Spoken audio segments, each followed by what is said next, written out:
Mine was muted, theirs isn't. Uh, I know. Nice. Welcome in, everybody. I'm Ned. Uh, this is Adventures Ahoy, charity D&D hosted by Non-Toxic Gaming. We're going to start off the evening by introducing our two new individuals, Metz and Finn. Might have done that backwards, probably. Um, so, Metz, if you'd like to introduce yourself since you're new around here, go ahead. Uh, Hello, I'm Metzgirl. You can find me over on the Twitters and in the Discords by that name. What all information do you want from me? Uh, Like all the things I'm in? sure, just tell them who you are, what you do.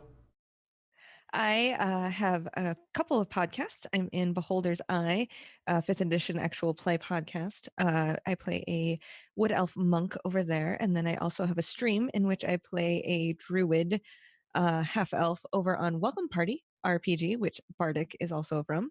And then I also have my own podcast called Service Desk, in which we discuss tech stuff for newbies. And that's the main things I'm in. And then this tonight. Woo! As a permanent face, of course. And Finn, go ahead and introduce yourself, please. Do I have to? Just give us a quick and simple. Okay, I'm Finn. You can find me usually with the name FinDragon here and there, and I do stuff if I do it when I do it. So nothing as exciting as with everyone else here. So if you, once again, I'm Ned. You guys caught me, Bard, and Nat on the last stream in December, and we are actually missing a player tonight. They are sick, so they don't want to. They couldn't make it tonight, and we are hoping that they feel much better tomorrow or right now. Bard or Nat, do either of you have anything interesting to say this evening? I mean, not really. But I'm super excited to be back, and we have a really great charity this month that I'm excited about. Indeed. Yeah, that's mostly what I'm excited about. Well, if that leaves me, hello. If you weren't here last month, then you're here now. I'm the Bardic Knock. I am Dungeon Master here. I do several other things on other places on the internet. I host 2 games over on Welcome Party RPG, a 3.5 game that is every Sunday at 5 p.m. Eastern, and a Pokemon Tabletop Adventures game, which is every other Thursday at 8 p.m. Eastern. I have a Twitch channel where I do stuff, a YouTube channel where usually stuff from my Twitch channel ends up, and maybe eventually I'll get back to doing other things on that. Twitter as well. Follow me, please. I like the attention. And Patreon, because I would also like money. Totally optional. If you're okay watching me, be poor.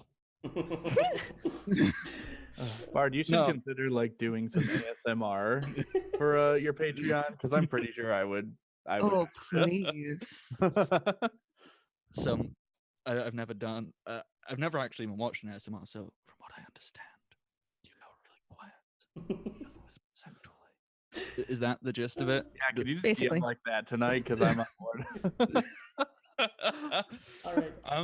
It suits some, but just fine.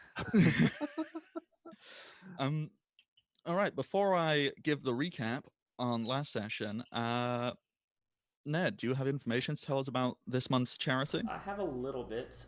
First off, before we do get started on charity, I want to thank anybody who's following, hosting, subbing, or otherwise doing anything in the chat and being here this evening. It is wonderful that you are here. We're happy and glad to see you. If you want any information on the players that are here or our wonderful DM, all the information is going to be below us. They either have their Twitter, their Twitch, or for our GM, that he has his Patreon down there. This month's charity, I believe, who was the choice? Who chose this month's charity? Our GM, our wonderful GM, chose this month's charity, which was the Organization for Autism Research. The link to donate to autism research is also scrolling down below, and there should be a Nightbot command in the chat that'll come through every now and again. All sub and bit revenue will be going to charity this evening as well. The reason we chose the Organization for Autism Research is because they are a nonprofit, and the high percentage of the donations that do go to this charity also go to the actual research itself. None of this money really goes to individuals who run the charity or anything like that. It's a very high turnover of the money that goes to this charity to autism research, which is one of the main things that we like to do while we pick a charity every single month.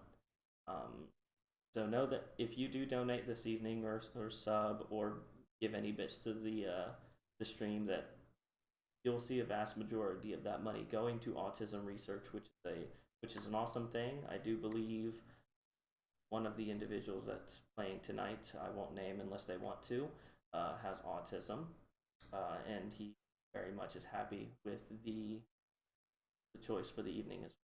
So without further ado, if there's no questions from anybody, Bard, you're more than welcome to start us off on recap. Alrighty. So, briefest recap for last session, as only half of the party were here for it.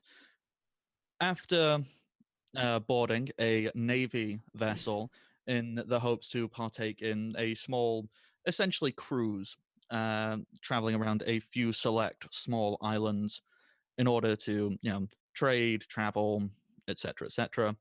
The party, well, they met some interesting characters whom nobody bothered to learn the names of, so that was that.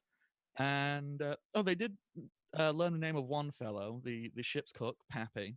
He was fun and eccentric, but unfortunately, much like everybody else on the boat, after it got attacked by a traveling raiding party of orc pirates, the boat may or may not have been rammed into, split in half, and set on fire,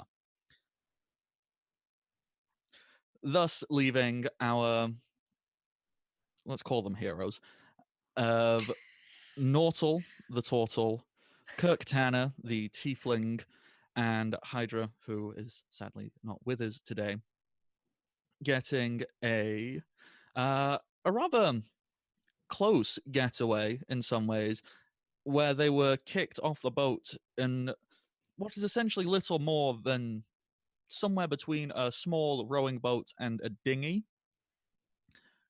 But they got off and they rowed a short distance away to watch their previous vessel burst into flames. But then they got a good night's rest. Everybody probably taking in turns to sleep here and there. So they're fully rested. They leveled up to level 2. And that is where we will begin this week's session with Kirk and Nortal stranded. The middle. Out, in the middle of the ocean, with basically no supplies, no real knowledge of where they are, direction, or anything, quite frankly. Okay. Is there anything that we can see off in the distance? Well, if you are actively searching, you can roll perception. I suppose I shall. My perception was a 13. Kirk, are you also looking, or are you going?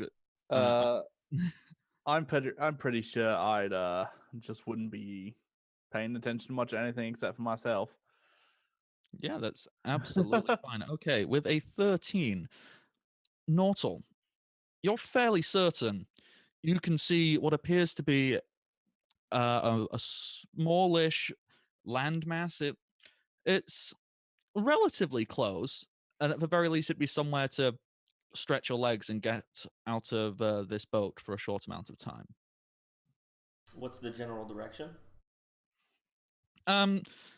It's not on the map. This is a bit of theatre of mind, but it basically appears from where you are, slightly southwest-ish, maybe a couple 100 feet or so away. Okay. Well, noticing that Kirk isn't going to do anything or doesn't seem to be interested in partaking in any sort of activity, I'm just gonna grab both the oars of the boat and just start paddling towards land. Oh wait, where are we going? Uh, we're going towards that land mass over there. I mean, do you want some help with that? You didn't quite seem interested in doing anything, but feel free to grab an oar. You think you're sorry, I didn't mean to give you the impression that I would be doing any of this. But if you just give me just a few minutes, I can help you out with that. Your weakling little arms think you can roll my heavy ass turtle shell? Kirk's already not paying attention to what Tortle is saying, and is engrossed in a ritual to cast Unseen Servant to row for him. Okay, well, regardless of whether or not Tortle has stopped to allow this to happen, he's going to continue to do it. Yeah, Tortle just goes ahead and grabs the oars and grumble, grumble, grumble, and just starts using his strong turtle claws and starts rowing us as fast as he can. Yeah. In the 10 minutes it'll take you to do that ritual, you get approximately halfway there. Getting a little bit closer, you're starting to make out a little bit more of this landmass. Once again, it doesn't seem particularly big. It's large enough, but not like it doesn't really seem to be something worth settling on. You can't see any signs of life or like settlements or any such thing like that.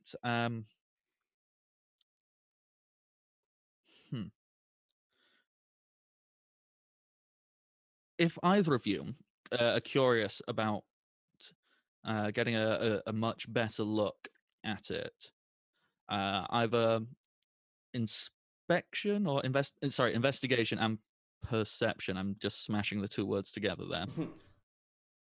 So either or. I can do an investigation check. Do that pretty. Yeah, have a good proper look at it. All right, I'll grab. I assume we requisitioned a spy glass or something like that. One would assume you'd probably have it with you if you're planning boat adventures. That makes sense. I've got a 19. Ooh, wow, 19. That's really good. As you peer through this spyglass, you can't quite put your finger on it, but that land doesn't really look like land. You take a look at Nortal, and you look at his shell, and you look at that land. Huh. That's not right. Why? Would Nordal automatically know what this looks like? As you've gotten a bit closer, and yes, you know what, I will allow it. One of you succeeded, so Kurt can hand you a spyglass and go, look at that, what do you think? And you recognize, like, that landmass looks remarkably similar to your shell, except instead of being, person-sized, it's about the size of, say, it's got a good, solid, like, 40, 50-foot radius. Okay. You have never seen, in the short time that you have known him, Nordal to get excited, to really crack a smile about anything. But the second he sees this island that looks like a massive turtle shell, he instantly just starts going into hyperspeed. He's rowing this boat as fast as he can. He wants to greet whatever's on this island. He wants to know what this mass is and why it looks exactly like turtle shell. Okay, so this is probably going to be a slightly redundant question, but I need to ask it. You are not approaching this stealthily, then, in any way, shape, or form. No, no, his Mm. excitement has overcome, and he's speed rowing this thing as fast as he can. As you begin to row, obviously you have the unseen servant who is currently present as well. As you begin to vigorously propel your boat forward, the oars slapping into the water, creating rather sporadic and other word that just escaped my brain, ripples throughout the water. You soon notice other ripples occurring, much bigger ripples. In fact, so large they create miniature waves, causing your tiny little pathetic dinghy to almost bounce out of the water on each ripple. Only a few feet, but you can physically feel the boat leave the water's surface and slap back down. You see this shell move ever so slightly. And then, from one end, peering out the top, it's somewhat familiar. It looks not too dissimilar to Nortal, except it looks much more feral, more animalistic, more bestial, as it is covered in spines, and you see two giant eyes, each eye easily the size of any of you. You know, this eye itself is a good 5-6 foot, and two huge nostrils peer out as they expel a breath of air, causing a rather large wave that will crash over the top, covering your dinghy in water. As this creature rears its entire head out of the water, and it slowly looks around, letting out a deep, almost slumberous sigh, a yawn, as one might say.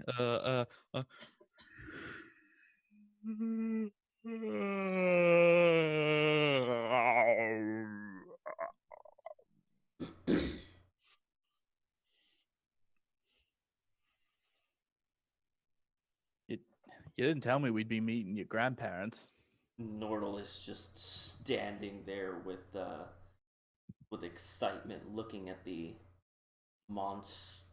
monstrous ancestor, assuming ancestor, of course, and it's just in awe of the size. He he he looks at it and aspires to be such a large turtle someday, and it's just speechless.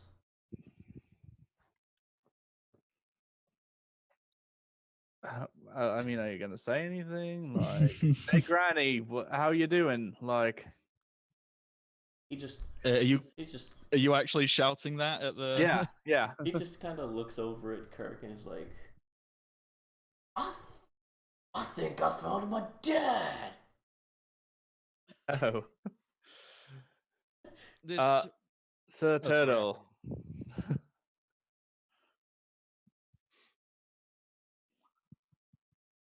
That's all I got.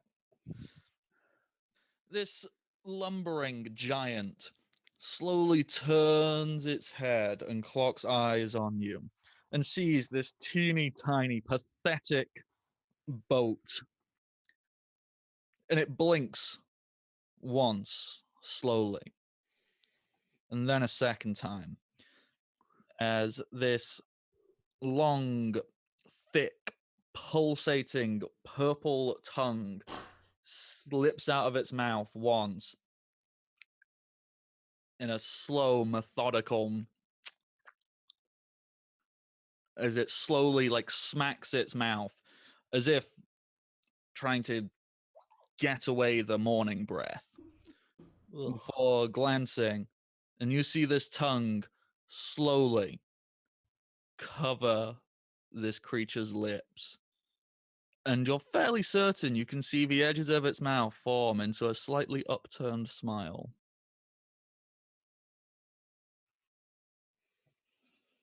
Greetings, large turtle. Why, however, did you get so big?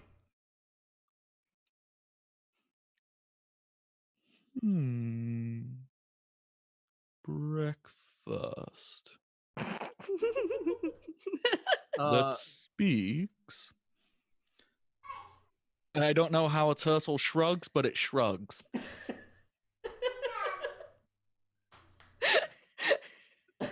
As its mouth opened, its jaw almost dislodges, and you feel the boat being slowly pulled towards this mouth. sir, if I might even just like a second, if you could just, before you eat us, that would be great. If you could just stop for 1 second. I taste terrible. I will not be satisfying for you. I can tell you that right now. I'm very spindly, very stringy, and I have not been properly brined, so I will taste like shit. How close? So obviously he's starting to suck us in. Exactly how close are we at this moment? I would say you're maybe about 50 feet away. Okay, so quite still a distance away. Yeah, I mean, it seems to be pulling you in at a rate of maybe 30 feet around. So you've basically got one full round to not get pulled in. Kirk, do you want to try and roll persuasion?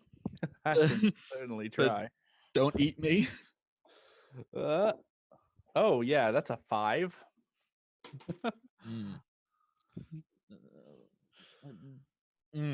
No, your pleas and begging seems to have fallen on deaf ears. Nordal's gonna roll a survival, simply to see if maybe he can survive any encounter that may encompass him going into another turtle's mouth. And that's a 20. Okay. Logically, being in the mouth isn't so bad. It's if you go down the throat, you're probably not going to do so great. Okay. So Turtle turns to Kirk and he's like, "Well, I'm not feeling in very much danger, because after all, my ancestor won't eat me completely. He might just put me in his mouth and figure out I'm a turtle and be done with it, and he'll let me out. You, on the other hand, you're screwed." Oh, well, you know. Nortal, can you quickly roll me a perception? Sure. That's a nat 20. Yeah, perfect. You can see perfectly formed, lodged in between, like just caught in a little gap in one of these creatures' huge fang-like teeth. You're fairly certain you can see a shell, a small person-sized turtle shell that has clearly been devoured. It's dead. Okay, Kirk. Never mind. I mean, can we try and just row real hard away? This is an option. All right, I kind of wave my hand, and the unseen servant's gonna start rowing just as fast as it can. And Nortal is going to then eventually sense the danger and be like, "I'm out of here. No, thank you, not today." Okay.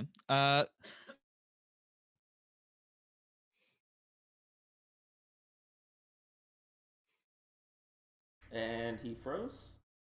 Because you're working together. Oh, hold on, you froze. So all we heard was, "Oh, okay." Start over that, please. Yep. Okay. Since the unseen servant and Nortal are working together, can you roll me a strength check course. with advantage? Sure can. 25. Yeah, wonderful. You start to row away very rapidly. You are going faster and against the current, so you can push a good 20 feet or so away as you're rowing. The giant turtle seems a little bit frustrated that his food is trying to get away from him, and you see he closes his mouth and kind of lets out a sigh as he submerges underneath the water. Oh no. Okay. Oof. Well, you know, we is- could just let it eat us. Um. Is it? What would you consider it? A fae or a fiend? No, Damn. certainly not. This is a very specific thing. What check would be useful in determining what it was? Nature. Oh, yes, the one knowledge roll that I'm not proficient in. Fantastic. I Can I mean- try it without being proficient? Yeah, you can roll about being proficient. I mean, technically, because of what its type is, Arcana would technically suffice. Okay, for Arcana, that's a 12. You think you've heard of this? Closely related to some, like what some believe to be the progenitors of the arcane arts. It's just a slightly distant cousin. Fairly certain that's a dragon turtle.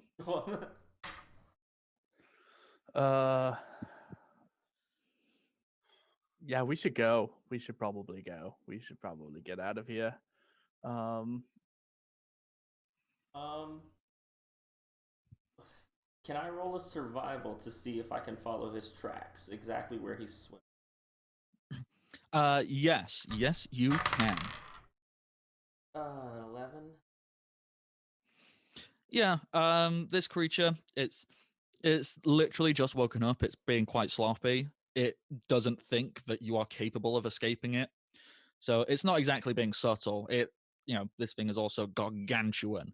So it leaves a fairly obvious track. It seems to have descended about 30 feet, and it's moving across to underneath you. Like, you can see it quite easily. Okay. Nordal is going to take out a part of rations from his pack, tie it with his hemp rope that he has, and drop that in the water in front of the boat, and hoping to entice the turtle to snap onto it, and instead of going up towards us, go for the rations of food. I also have an idea, if you don't mind. Sure.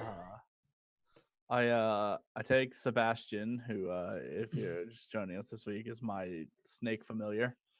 And I hold him up to me and I'm like, all right, little buddy, here's what we're gonna do. You're going to go swim and try and get its attention, and the turtle man and I are gonna get away. And I'll see you on the other side of this. All right. Who's a good boy? That's right. You're a good boy. All right. Okay. So you just throw Sebastian, your snake, into the water. And I'm gonna try and get him to like get a hold of the rations a little bit and just start moving it around like a. Well, I like was going fishing bait. to say Sebastian is probably a smart enough snake that he'd go "Whoa!" and do that anyhow. So yeah, Sebastian does that. He starts moving away. You get a good solid 20, 30 feet as this dragon turtle. The first thing you see happen, erupting out of the water, like so much so it fires out like a geyser.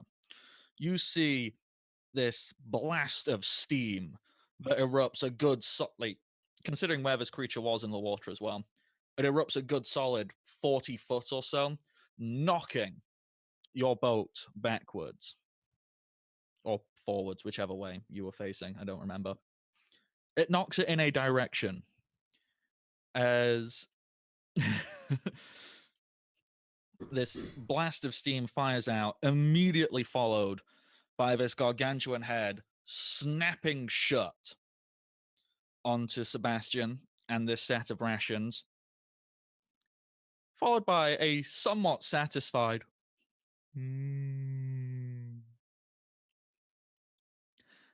before the gargantuan dragon turtle descends under. It seems almost now to ignore your existence entirely, and it drops down under your boat, but not quite deep enough for it to submerge under you. It catches the bottom of your dinghy with its rear flipper. Do turtles have flippers? Foot. That sounds right. Clawed foot. Yeah, that thing. I mean, it's not like hitting. It's not hitting any of you. It just catches the rear of your boat, and it sends you flying forward, like just. And you know what? Yeah, I'm going to say it catches it. It capsizes the boat ever so slightly. And you're probably all slightly disorientated and don't really know where you are or what's going on. And with that, I'm going to jump over to our two new players who, if I diddly-do, change the scene. Ooh, I forgot I set this up to do clever things. Yeah, there we go. So, our two lovely new players. Before we jump in and you start role-playing away, could you each tell me a very brief description about yourself? Kim, do you want to tell us a little bit about who Samba is? Samba is a halfling dancer, and she dresses in as little clothing as possible because it's hot, and it looks better if you just have scarves and things instead of having, like, real clothes. So she tends to try to seduce everyone on site. I so thought you were about to say because it's hot and so is she. Well, that's too easy, Bardic. What can I say? I'm easy. So is she. And Finn, could you tell us a little bit about your character? So, you want to know a bit about Wash the Rampage? Well, I'm a Kalastar, I'm a ranger, and I don't talk. Okay? Are you basically Vash the Stampede? Shh. No, that's copyrighted. Sorry, huge Trigon fan. I need to rewatch it. Great show. Okay, so you two, for whatever reason. Quickly, Bard, can you turn down the music just a hair? It's a bit Yes. loud. Oh, wrong thing. That's the right one. There's music and I'm not making it. Oh. You didn't have to turn it down. There we go. Oh, I mean, off. Oh, has that gone like way down? I don't have an off button. There, that's good right there. There we go. It's because I thought it was coming through a bit loud on mine, and I ended up just muting it quickly for me, so I could think. Should have practiced that. Never mind. So, for whatever reason, you two happen to either know each other or two strangers who just so happen to be on this one beach at the same time. Samba. Yes. Why are you on this beach? What are you thinking? What are you feeling? You just wandered away to be on this beach. Well, the festival has just finished, and I unfortunately lost the dancing competition that happened, and I'm really quite good, but for some reason, they judges seem to prefer my younger competition, and I'm just kind of wandering away because I'm pissed off. And Vash, what about you? Would you have a reason for just being hanging about on this beach currently? Couple years of monster hunting have taught me one thing. As long as you go where no one would expect you to be, something's bound to happen. Okay. Fair enough. As the two of you, either separately or together, that is entirely your choice, are just spending time on this beach, there's a fairly large wave incoming, and it seems almost, well, it's a beach, waves come and go as always, but this seems a bit weirdly larger. Is it unnaturally large? Yeah, definitely. Almost as if something created it. Interesting. Vash, did you notice the waves today? They seem a bit larger. You don't say. It seems a little bit odd, don't you think? You don't say.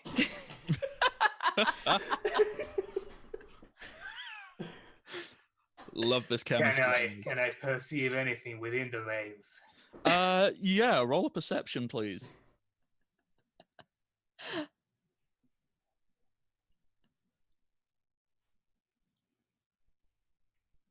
Oof.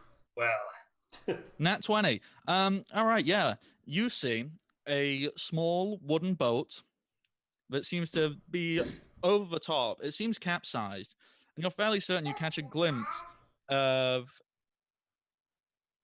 a big turtle and something with horns and a snake. well, how about that? It's a boat full of monsters. And there's a boat? I don't see the boat. I just see you, Mr. Monster Hunter. Point out the boat. at this point, I would say the wave crashes into the beach. And as it slowly pulls out, as the tide does, you see a capsized boat there, plain as day, heavily damaged with a large claw mark in the back of it. And Nortal, Kirk, are there any sounds coming from underneath this boat? You're probably hearing a angry, grumpy old turtle that just wants to go back out there and beat the hell out of his ancestors for what he's done. I'm going to see about this boat. Yeah, it sounds like maybe there's somebody under there. I'm gonna kill that. Whoa. We don't even know what it is yet. It's a boat full of monsters. It's a boat, and it's full of somebody. They might not be monsters. Underneath the boat, pause to the boat to try to flip the thing off, and gonna try to roll a strength to get. Just pulling it back. Yeah, roll a strength. Sorry, just for my own amusement as well. Kirk, are you like cursing in one of your more unsavory languages? Yeah, definitely. There would be a lot of cursing in, especially in Infernal, and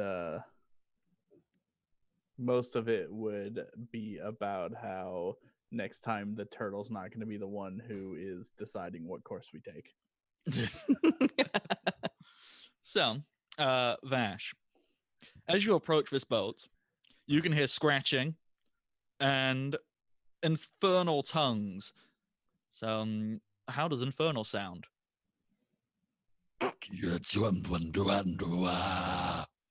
It sounds hellish. Oh my. Roll the, I I keep will- the boat. Nortal, you were rolling a strength check, yes? I rolled a 17.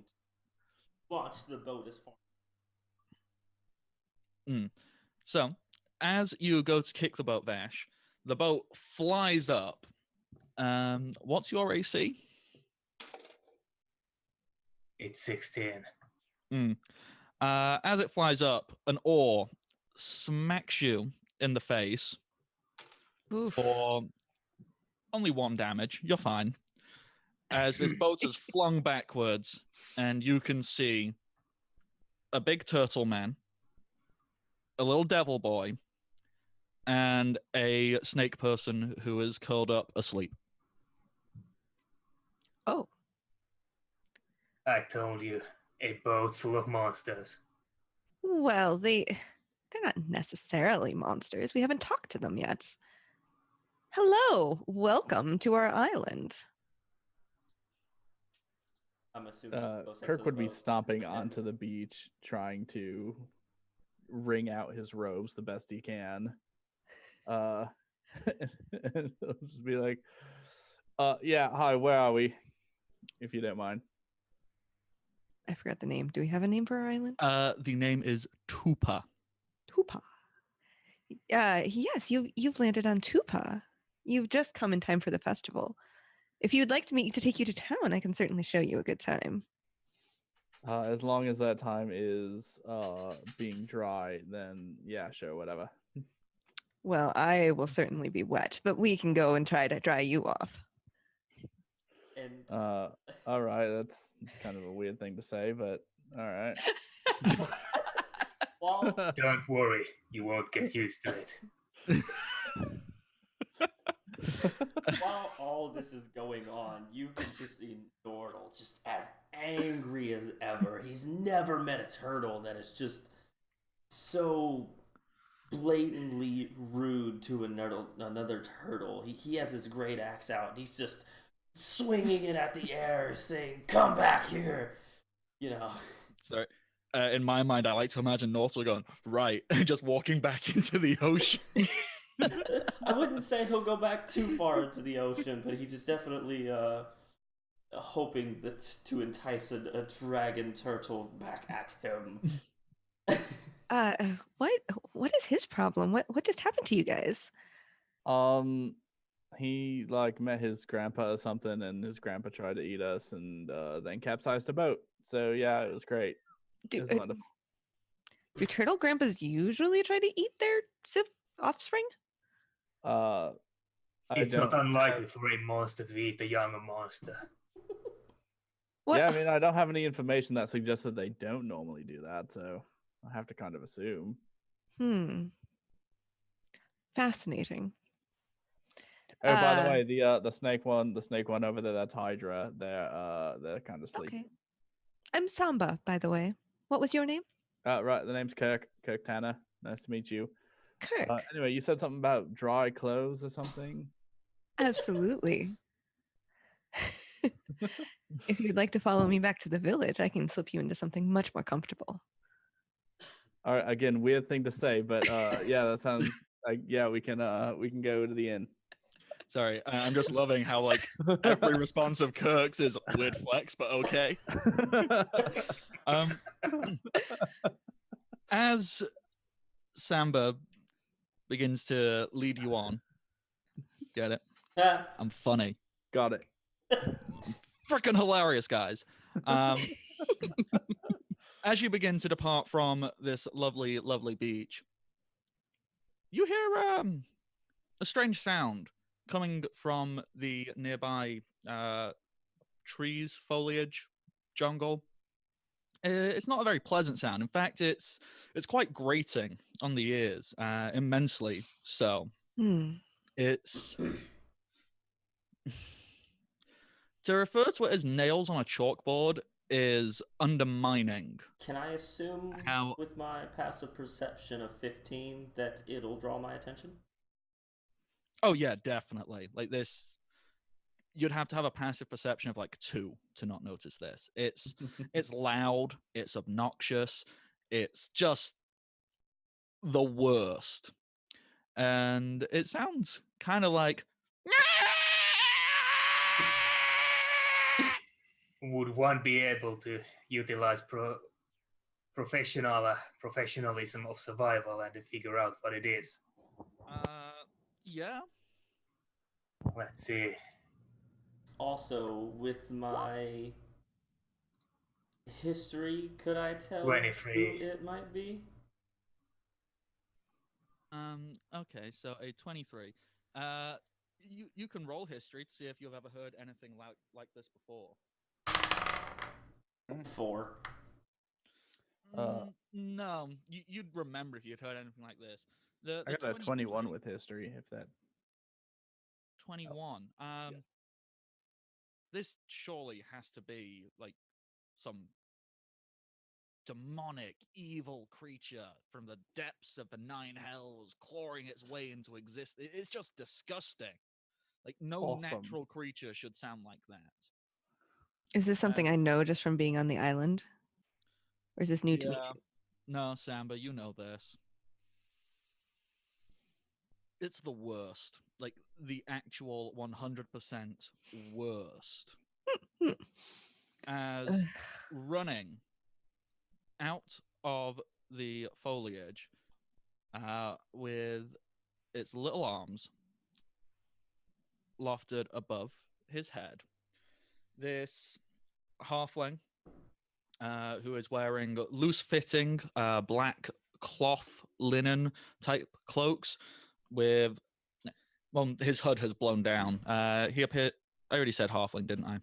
Mm-hmm. He has pale skin, a very discernible scar under his eye. Samba, you know this is Hank.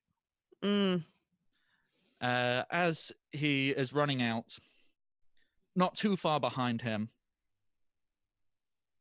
appears to be several angry-looking creatures. They are quite bestial. They've got slightly elongated, very colorful faces, blues and reds, and they have fangs borne. They move on 4 legs. I don't know how familiar. Well, Samba, you would know what these are. Everybody else don't know if your characters would know what these are, but you as players, you would know these as baboons, as they appear to be chasing this person out of the jungle.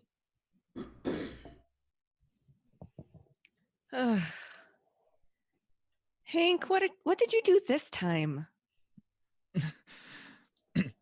Hank, who is running, he has seen you. He goes, ah! Oh, the monkey, don't do it! Ah!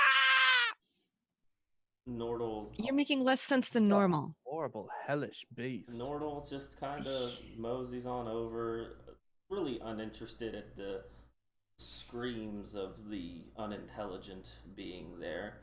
And he's going to roll in animal handling to see if he can stop these creatures that I would assume that he would know as baboons. And see if he could just get them to stop chasing and maybe talk to them in some kind of language that they understand and see what they want. Roll the 6. Nortal, how do you imagine rolling a 6 for animal handling goes? He's just gonna stand there, great axe, bottom of the great axe. He's gonna stick it into the ground and be like, "Stop!" And I think they're just gonna run up on him and try to pile drive him, all 4 of them. That is basically exactly what happens. You've done that, and these 4 baboons are going to basically go. They've changed their target. They are going for you.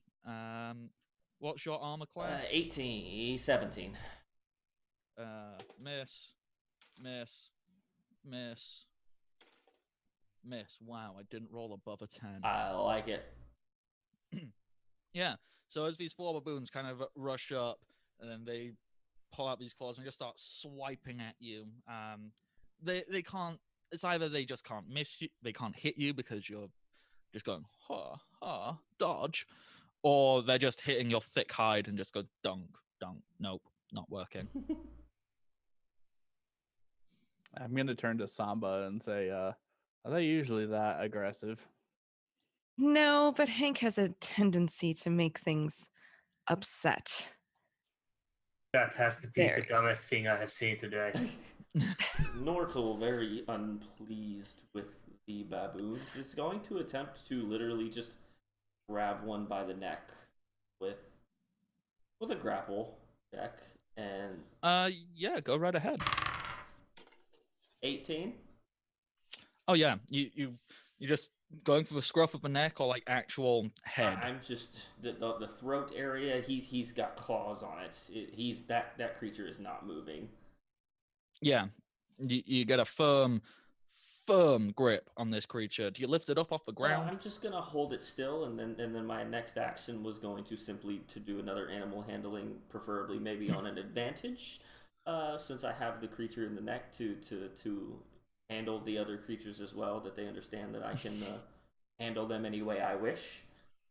I mean, I personally would go for more intimidate, but I can justifiably see the animal handling if you would prefer to roll You that. don't want my That intimidate. turtle is about to be pelted with shit. You don't want my intimidate. Let's see. Oh, nat 20. I'll take that one. Woo. Yeah. So essentially, what I like to imagine, feel free to say something different, is you essentially hold this baboon by the throat, you lift it up just a little bit and you go, no. Bad And baboon. all the other He just waves his great axe at them while doing this. And all the other baboons, they kind of sit down and they just go. And turns over because he heard the word Hank and assumes that this guy is called Hank. See, Hank, all monkeys can be controlled. Hank looks at you, sees you still holding this monkey by the throat, and he sticks his tongue out at the monkey and goes, take that, you stupid monkey! He's gonna make a good laugh. He's gonna look at the monkey and be like, "Free stay. Go have fun." Chucks the monkey at Hank.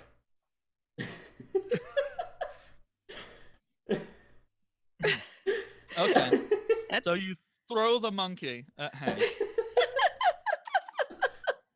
Oh, poor monkey, nat 1. As you throw him, the monkey kind of like just skims across the sand, like just bites the dirt. And what Hank does in response, he reaches inside of his cloak and he pulls out a long, like cylindrical strip of material, and he unfurls it, and you can see that this is a whip. Although there's something at the end of it, as he lifts this back and flicks it forward, you get a proper glimpse. There appears to be a bladed edge, like a knife, attached to the end of this whip, as he starts whipping this baboon across the back, leaving quite impressive cut marks. And he goes, take that, I am whipping you, you stupid monkey, whip you. I would like to wait until his priest reaches back for another whip and grab it. Yeah, okay. If you would like to roll either strength or dex to grab his hand. Dexterity it is. Roll contested. Yeah.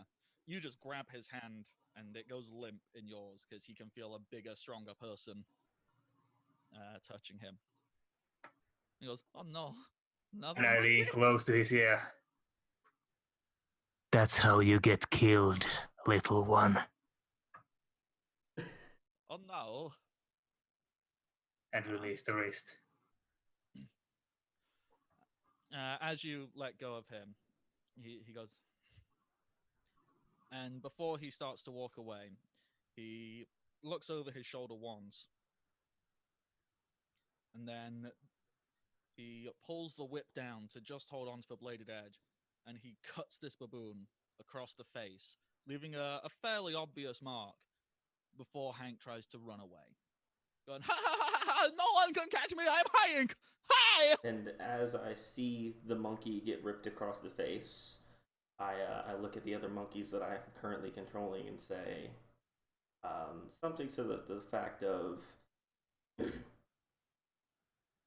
he seems like an awful person to creatures such as ourselves. Go ahead. Scare him shitless. I want to see the shit pile.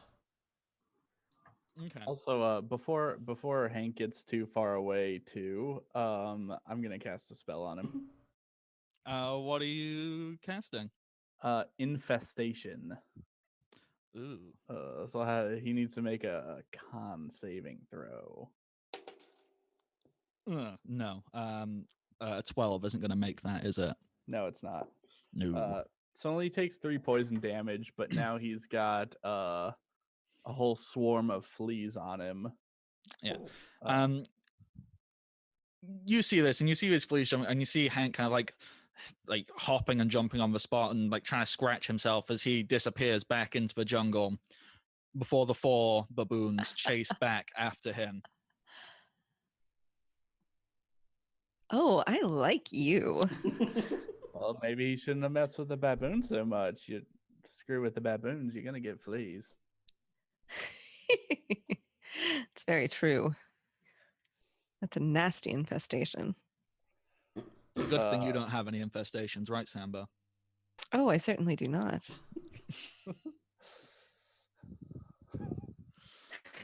Oh, jeez.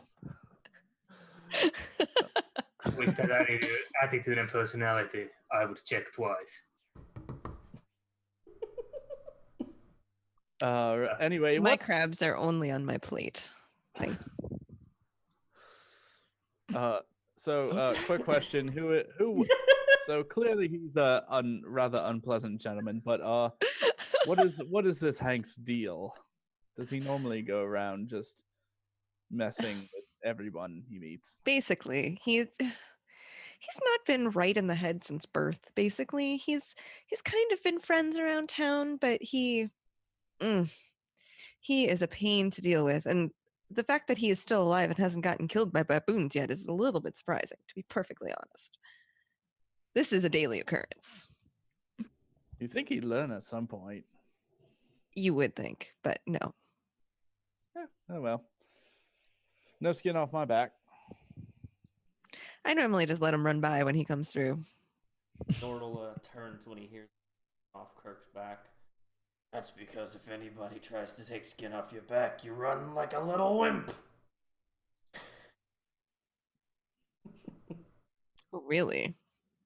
Well, that's not entirely accurate. I just have an extraordinary, well-developed personal survival instinct. So, I'll thank you to remember that.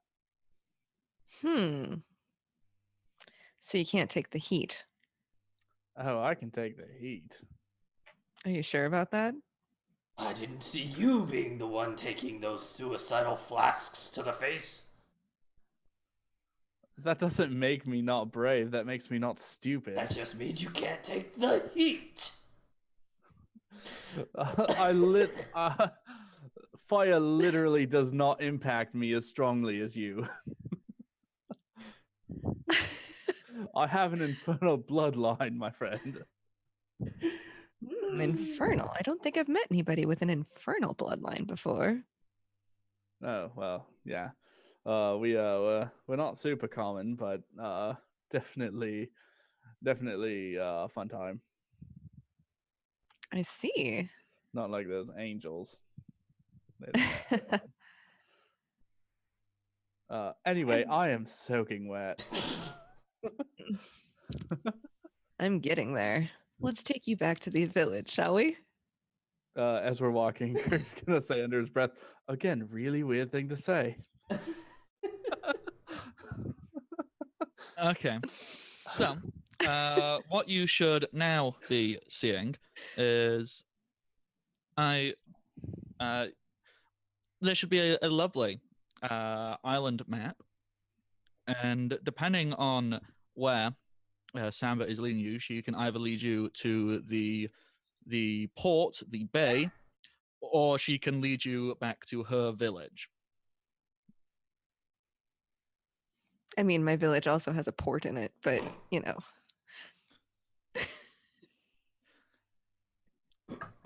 I mean, technically both ports accept vast amounts of seamen, so It's very true.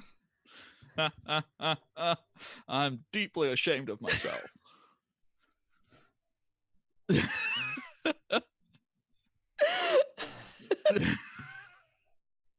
I think mean, I also just scared everybody. if you're gonna say that, I mean, technically, there's more than one port to Samba. I need Oh, to sorry, I take just got a quick. super distracted by this chat. I should take a quick time out and say we have hit I'm so sorry, Shogun. our we have hit our initial goal of $100 for the evening, thanks to Holy some wonderful donations that have nuggets. came in. So I'm sorry to interrupt, but thank you guys so much. Continue.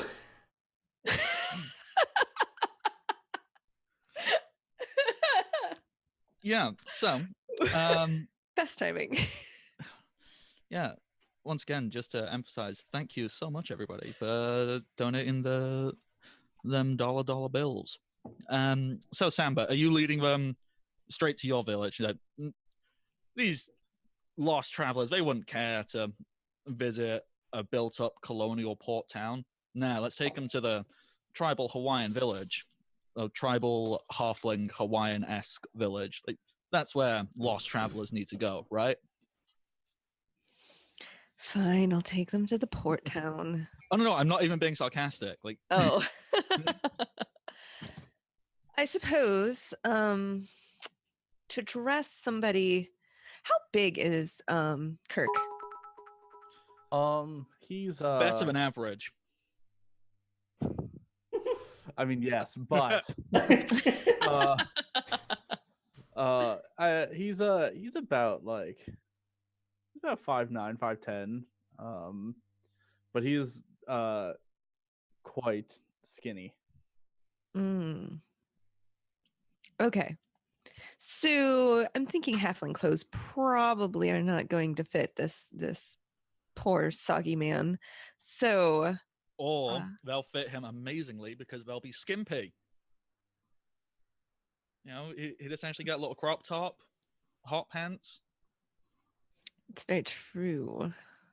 I wouldn't mind seeing some more of that infernal skin. We'll take him back to the village, I suppose. Vash, are you coming with us? I suppose. Can you give a description of what Vash looks like? It's difficult to tell how Vash looks like, aside from being freakishly tall, around 6'6", because he's covering himself up quite finely with clothing that meshes well with grasslands and forest. Nordal shows a bit of intrigue in Vash, and so as Samba is showing an interest in Kirk, Nordal just kind of goes over to Vash and is like, I think I want to stick with you. You seem to be of my kind of taste of person. We also sound quite alike, don't you think? No, I don't think so. Are you sure about that? Yes. I hope every. I think we should probably keep an eye on those two. They might accidentally cut themselves on that edge. Clouds part as a magnificent, beautiful face emerges from them to go, good joke.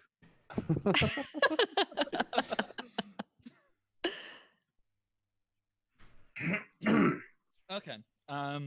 unfortunately, due to all of my technical issues, I didn't have a chance to make individual maps for these next areas. So we'll just have to use our imaginations, children. It takes about an hour, maybe 2 hours or so. You know what? What I could have done is I've got a flipping measuring tool. I marked this out. I could have done that. Why did I not? Nah. From okay, 18 miles. Average walking speed is 3 to 4 miles an hour. It's on a well-traveled path. I'll trim off 2 hours from that, so it'll take you about 3 hours, give or take, to get there. Walking, which is quite normal for adventurers. If there's anything roleplay wise or discussion wise you would like to do in this 3 hours, let me know. If not, I can jump and describe this lovely village you get taken to. Nortel is very much going to pester Vosh to learn more about him. In any kind of way, where he came from, why he seems to be the way he is. Maybe even poke it aside to see if it causes a reaction. He just takes out a claw and goes, poke.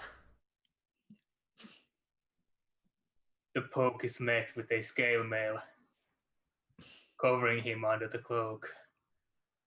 And if there is one thing that you will learn, it's that Wash doesn't speak. I have this great set of images because I'm assuming someone's carrying Hydra, who is, you're starting to realize, probably not feeling so great. Probably a bit bruised and battered, and not like dying or anything like that, but unconscious. So I'm assuming someone's carrying them. Probably, since she's a snake, it slithers sort of by itself. Probably just attached a rope around, the head region. You just get your unseen servant to like drag. Just Hydra. toss the the rope over my shoulder and just, you see a snake just. What's with your friend? Just kind of slithering behind us. Oh, she's just sleeping. They will be fine. Yeah, they're not feeling so great. I think they normally like this, or no, usually they no, I don't know. I honestly don't know them. I haven't known them. They've always been a little quiet, but she does kind of look a little sickly. Well, perhaps our village healer will be able to help. Okay, so base level description, what I envision. Once again, feel free to 100% correct me. Unseen servant dragging a basically unconscious snake person along. Nortel is poking and prodding his new edge friend, I guess. And Samba is shamelessly laying down all the signals for Kirk, who's just like, what? Not getting it. Yeah, no, Kirk's not real responsive. He's just like, I don't, what? And this goes on for approximately, as I said, about 3 hours worth of traveling time. Thankfully, it was quite early in the morning when you landed. So by the time you arrive back, it's about noon-ish. Well, I say back. It's back for Samba. Everyone else. As you approach this very inviting-looking village, there's the first thing, which is very noticeable, there are some very ornate wooden carvings of gates. It's not too dissimilar to like a Polynesian tiki type mask. So these beautifully etched carvings to create the symbols of faces, and they all have a very simian, ape-like connotation to them. And all around, you can see small huts and tents. There's not loads, maybe somewhere between 20 and 30 huts and tents designed to fit between 2 and 3 people in each. There is one large central tent, which is much bigger than everything else. It's propped up. It is marked with some burning torches. And all around, you can see lots of, I'm not going to say scantily clad, but lots of not very dressed people. We've Not in like a, ooh, hey, look at all. No, this is just their culture. They're like most of males are happy. Males and male presenting people are happy to just be topless, and you see lots of really intricate and impressive tribal, very Polynesian, kind of Samoan-esque tattoos marked on them. Some have facial piercings and nose, ears, lips, and the tattoos even go on to cover them. The female and female presenting alike, even though they're the same thing. What am I on about?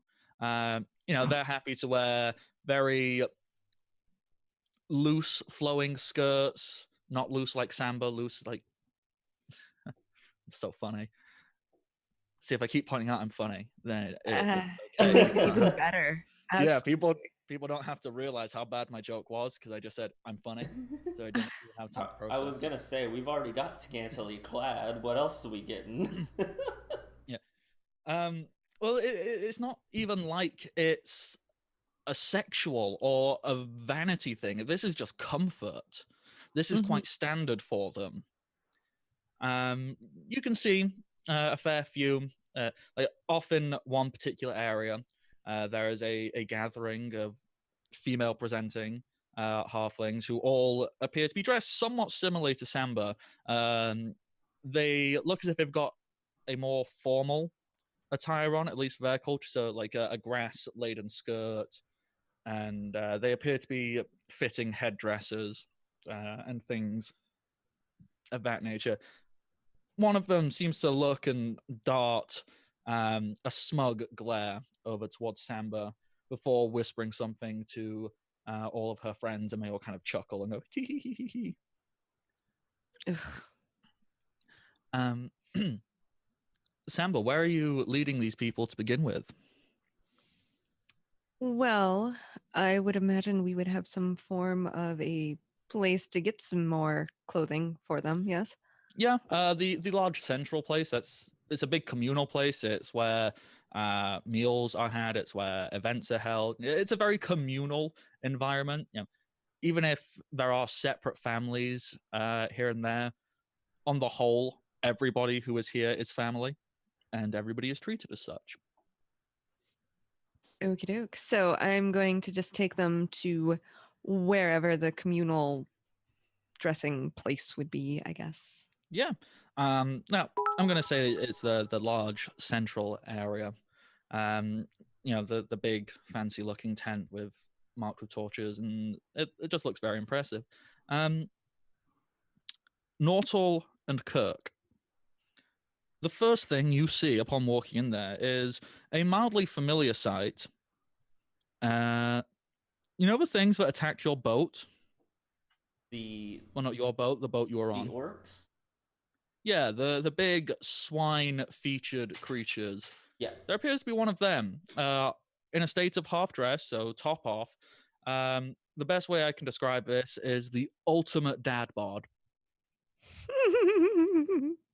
So built, but not like ripped, not rippling in muscles, just like he's a wide-framed fellow with a decent.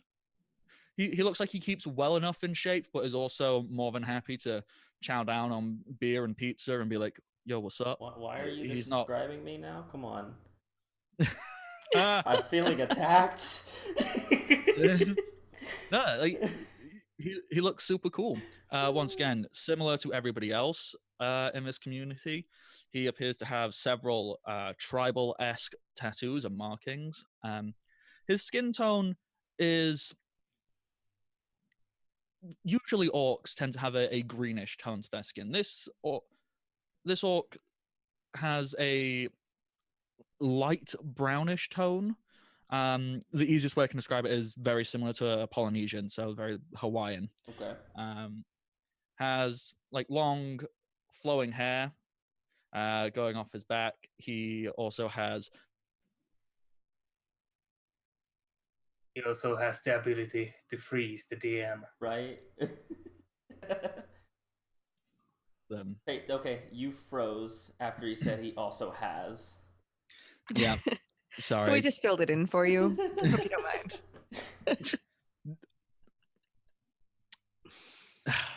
Yeah.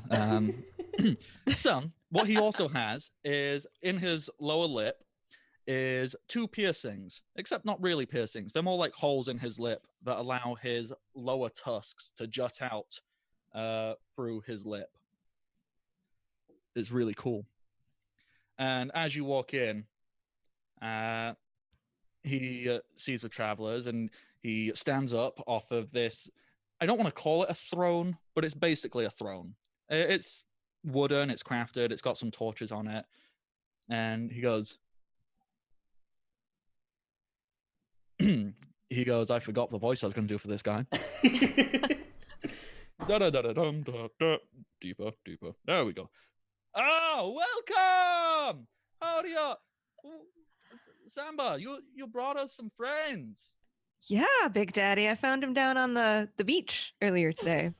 Oh, well, welcome, everybody. Come in. It's nice to have new people into the family. Come give Big Papa a hug. Absolutely. Hello.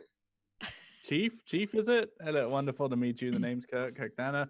Absolutely a pleasure. The pleasure is all mine. And Absolutely not. Kirk, he gives you a big old hug, and when you call him Chief, he goes, "Oh, Chief, once it is technically my name and my title, everybody here calls me Big Papa." Sounds good, Daddy. Daddy also works. It must be simple to have such a nickname when even the grown-ups are to your waist level. Well, you know, How tall is this figure? he's a good solid 6 foot, like 6'5". So I'm taller. Yeah, as you can lumber over him, he's like, well, you know, it is what it is. Yeah, it's where I am. The people are my family. I'm theirs. Me being in charge has nothing to do with my size, bruh. You was voted. There was like an election, but very what's the word? Decromatic? Yeah, that one. You see Nordal. That sounds right. Decromatic sounds like the right word. Whatever you say. You see Nordal just kind of slightly behind the party, grumbling to himself. Last time I mistaked somebody for a daddy, he almost ate me. That's the hope, Nodal. I like this guy. Samba, where did you find these people? Yeah. They crashed onto the beach. There's a big wave, and their little dinghy hit the beach, and here we are. So, 2 guys hanging around in a teeny tiny little boat. I think I know what you two are up to. Oh, no, absolutely not. Fishing. No. Also no, but a little bit less emphatically. Well, Oh, Big Papa, you're just so fun. this is what I'm here for. Mainly for jokes, sometimes to give important plot points, all kinds of cool, crazy things, really. That boat that they arrived on had been clawed by something big. Oh How yeah, big? that was a dragon turtle, by the way. Oh, you didn't disturb him, did you? No. No, he just tried to put me nasty ass all same mouth. Yeah. He kind of does that sometimes. We call him Grandpa because you know he's kind of grumpy, mainly because he'll kick your ass. You know, if you step out of line, it's the whole thing. But anyway, you're here, you survive. That's pretty impressive, yeah. I'm guessing it's entirely by accident. Then you're here. You didn't come here to partake in any of the rituals or feasts or nothing. Well, I mean, although we may be here on accident, now that we're here, we're absolutely happy to learn more about your rich culture and all of your lovely rituals and what else we got going on. Mortal just unsucking him off for clothing. I don't need the clothing anymore. We've walked for 3 hours. I'm completely dry. Well, that's a bit of a disappointment. Well, not completely, but Well, I like you, little fella. Well, since you're here, you're travelers, you're new here to the place, yeah. How about you stick around? You can be a guest of honor. It's part of our culture here. We take in guests, we make them feel important. We then eat them as human sacrifice. Ah. I would not even be surprised. Mortal just kind of stealthily grabs the great axe off his back.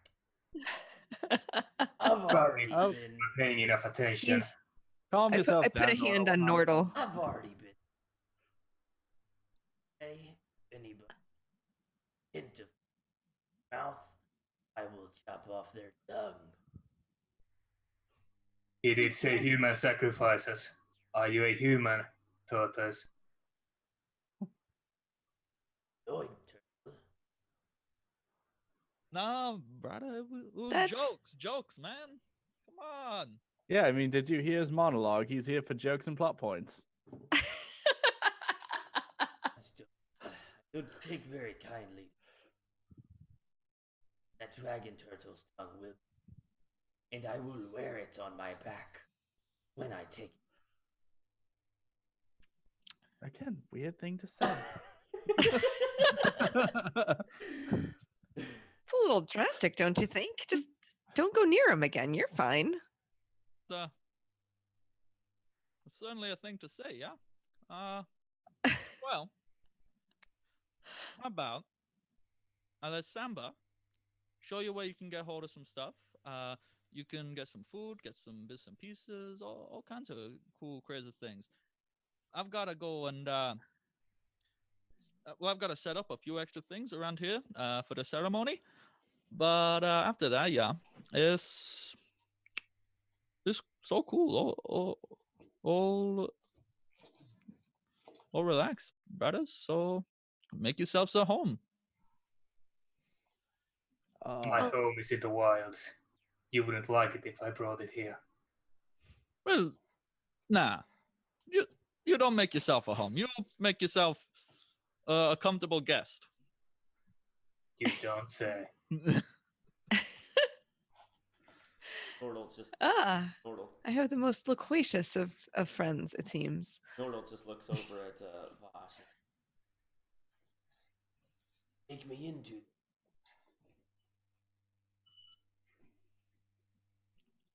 Oh my. Oh yeah, I mean everyone's just having a night, aren't they? You dirty creatures. I think we're meant to hunt. I have not had a good deer in a while. Of I don't course you think we did. have deer on our island. I haven't seen any. Well, Vosh It's would dragon. know. Do you have any deer? I do not hunt normal animals.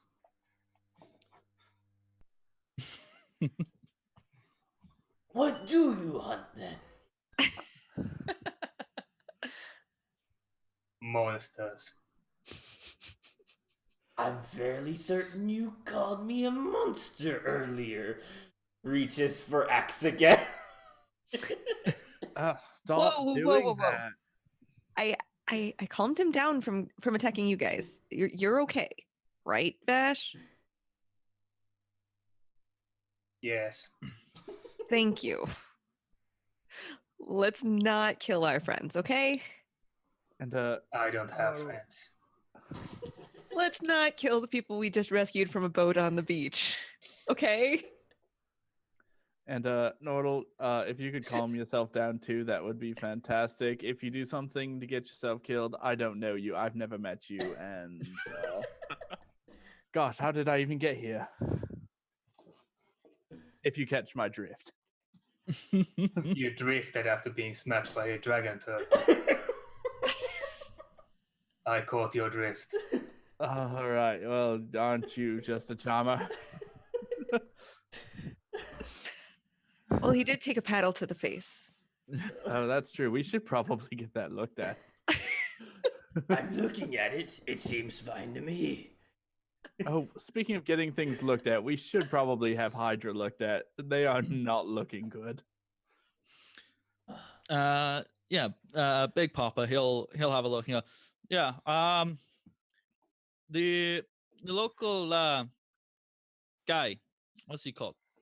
He's kind of not here right now, but he'll be back in time later. I think he's probably back in. He headed over to the port. Something about trading and collecting heads. I don't know. He does weird things. He's a crazy guy. So but he said he'd be back later tonight, I think. So, like I said, I got some things to be getting on with. Mm-hmm. You guys probably all need a little bit of break, time to get some stuff all sorted out. So, I think now would be a perfect time for all the voices in our heads to control us and tell us what to do. To maybe take like 5 minutes, yeah? That sounds good. Yeah. You don't say. I think so. Okay, I think that's a good part to. God, my throat's gonna hurt by the end of this. I think this is a good spot to take a break then, real quick. You just need more practice with words. A bunch of water. A bunch of water, yes. Hey, I've got it right here. This is a good time. We're gonna take a break, guys. Potties and drinks and quick snack if anybody needs it. A coffee maybe for the late night fellas. I'm going to toss those over to the break screen. I want to thank everybody again for being here and the donations and the bits and the subs. I think we are at 127. It's only going to be like a 5 or 6 minute break. So it'll be really, really quick, Malk. And then we will be back very shortly. Thank you for being here again, and I will see you soon. Back. Alrighty, wonderful. It's not announcements or anything like that. How are we doing on the money stuff for the charity?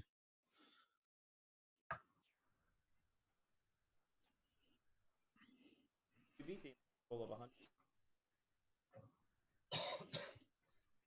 127. At 105 Milk says in the chat. subs and All right, that is amazing. Well done, everybody, and thank you so much. With that addressed, let's get right back into everything. So, where we left off is you entered the halfling village settlement, which is known as Malo, I think I named it. It should say. Yes, memories. I have them. So, yeah. And you met and spoke to a delightful orc who appears to be some kind of authority figure, chieftain, or some such thing. And basically, you have been given free reign around here. And there is some kind of festival or ceremony going on tonight, which you have been invited to as guests of honor. In this time, you can take, we'll call it a long rest. You've got easily 8 hours. You don't, I mean, you don't really need a long rest. You've not done anything, but Kirk One of the is going to need spellcasters did about use a spell slot. Cook is gonna need about an hour to get Sebastian back. Yeah, that's absolutely fine. Other than that, is there anything anybody would like to do in this village for that time, or are we okay to jump cut to the actual ceremony? 'Cause that seems to be the thing of importance that is going on here. Probably just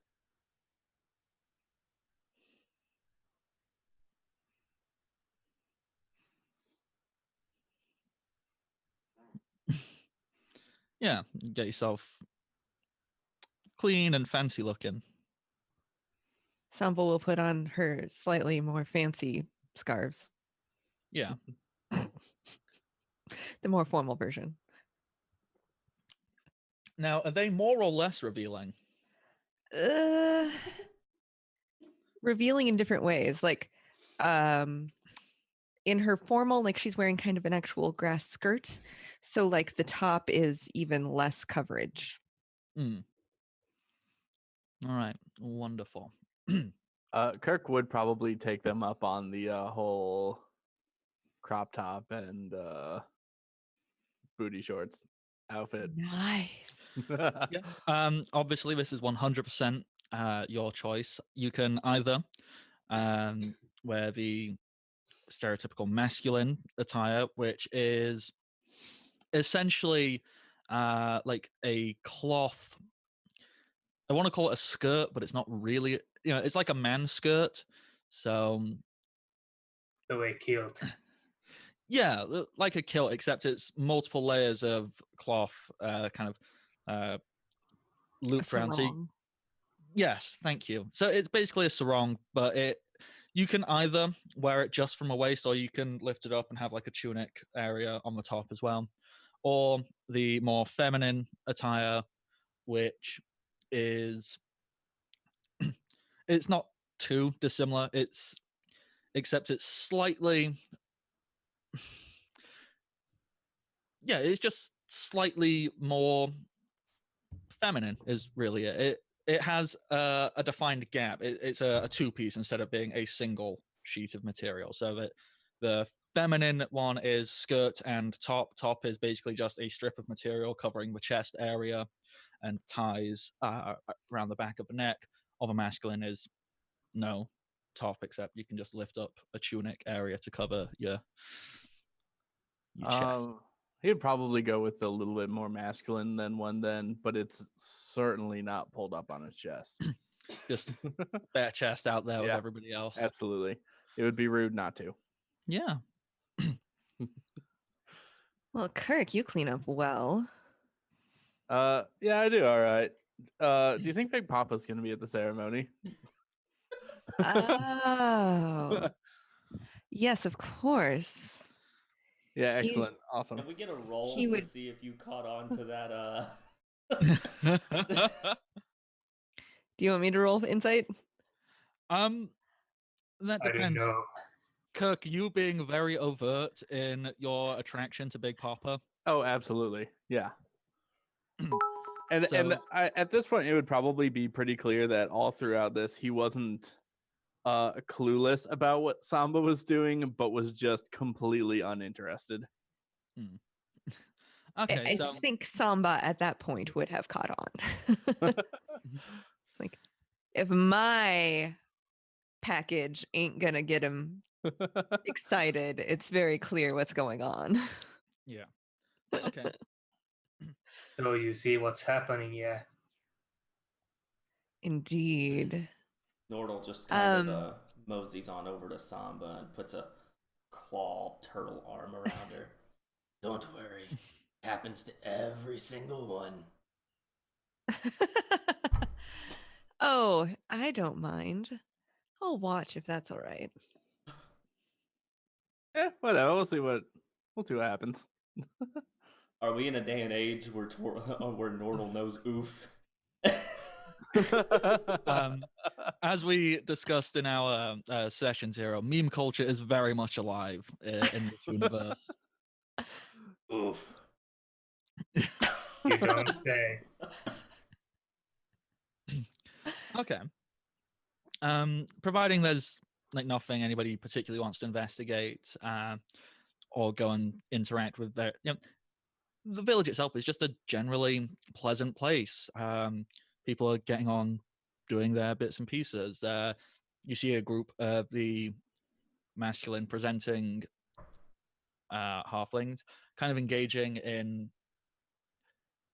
It's kind of like a hybrid between some form of combat training, but also like a dance piece. So it's very artistic. It's very intimidating in some ways, but it's also a beautiful spectacle to watch. Does it look practical? Practical in the sense. Would it save you from a hungry owlbear? If you had the correct means to execute some of the maneuvers correctly, most definitely. If you didn't know what you're doing, you'd kind of look like you were just stamping and swinging your hands around.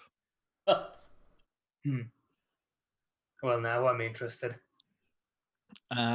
Whereas in stark contrast, some of the more feminine presenting, they seem to be rehearsing some kind of dance, but it definitely is not as heavily combat focused or like That I don't care about. Yeah, it's just tantalizing. There's lots of flowing material and it's very pretty and artistic to watch, and there's definitely a subtlety to the movement which is just very enticing in general.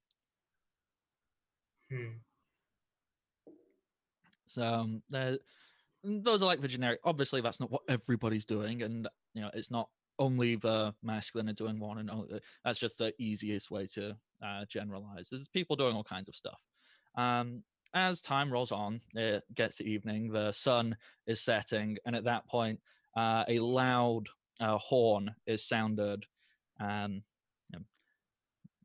it blares out from the central tent, and you see basically everyone gathering towards it.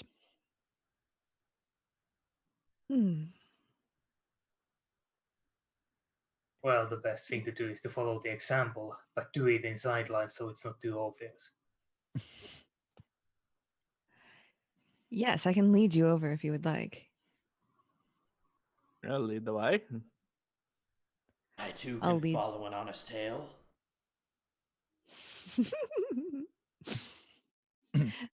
And I will saunter over to the normal celebration place and help them take their place at the place of honor, wherever that is. Yeah. As you approach, Samba, you would know, like, since we have a guest of honor, it's customary to kind of wait until last. And as you part the fabric used to keep the tent sealed, as you step inside, the inside of the communal area has almost been entirely transformed. It's set up in a circular pattern. There is a meticulously engraved wooden circular plate in the center, and all around it are lit tiki torches. Stood in the center is Big Papa, who still state of half dress, and he is stood there, and in his hands are two meticulously crafted ruby daggers. Essentially, they're slightly curved blades. They are very obviously made of precious stone. They catch in the light. And what Big Papa seems to be doing is he seems to be holding them and doing some kind of ceremonial movement. And whilst he is doing this, he will occasionally put the ruby blades into some of the fire, then bring them to his mouth and do fire breathing, letting out these large bursts. And as the bursts of flame leave his lips, they slowly take different shapes, very simplistic ones at first.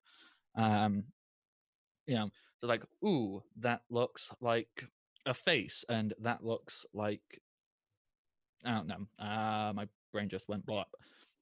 But very interesting, cool, magical looking things, until eventually he stops. And all the while this has been going on, there's been a group of halflings gathered around in a semicircle, kind of laying out a rhythm on a set of djembe drums. for those who are curious, the rhythm is very simplistic, but very primal. It's very hard to not be pulled into it. It's very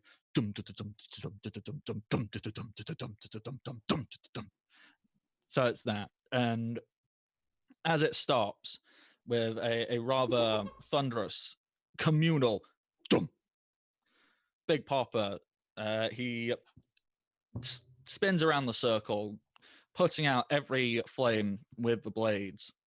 And there's a moment of dead silence before you hear a loud exhale of breath and an eruption of fire comes towards the entrance. And this fire moves towards you and it forms a familiar shape. In fact, a little too familiar for Kirk and Nortal. It forms the shape of a great dragon turtle's open maw coming towards you. And as it reaches you and touches the edges of a tent, it completely disapparates, just and the entire room is lit up again, and all the halflings in there cheer and go, woo! It's all very impressive and wonderful. So they're praising the turtle that tried to eat me. They're more praising the artistry and performance that went into creating all of that. And it almost seems as if they're celebrating your survival. Okay. Yes, I am the mighty turtle that survived other said turtle. Hear me roar. Ah!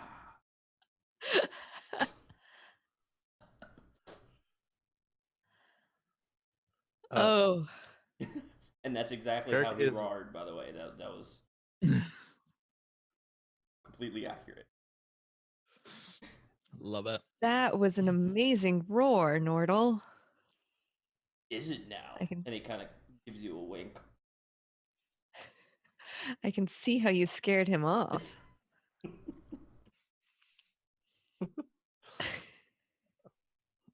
Kirk is furiously trying to record everything going on in his journal.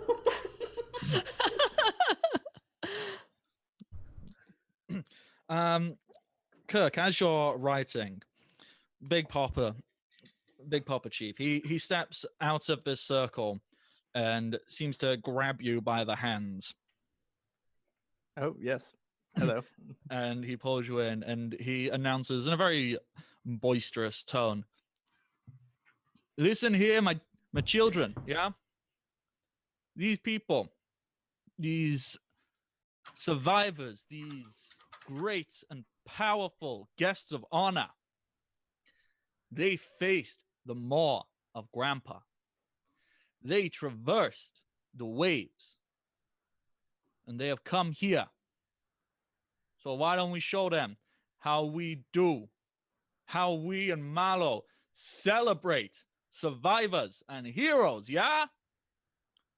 And you're met with a loud, uproarious cheer as Big Papa, with zero effort, just hoist you up and lift you up onto his shoulder and just perches hello.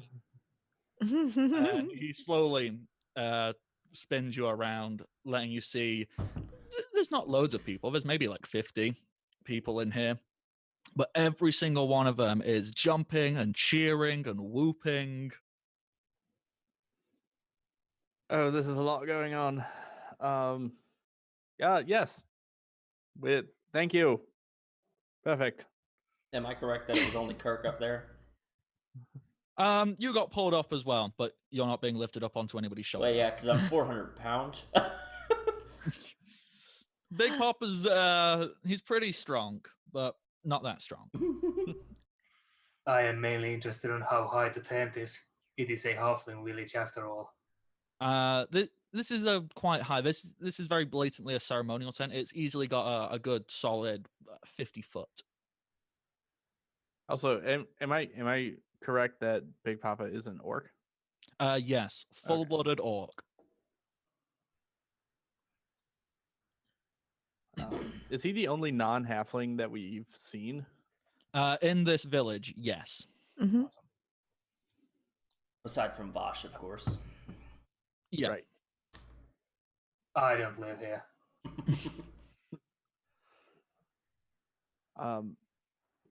Big Papa, could you let me down, please? By the way, this is Oh. wonderful. I just Oh, you want I'm a him big fan of heights. to go down, I see.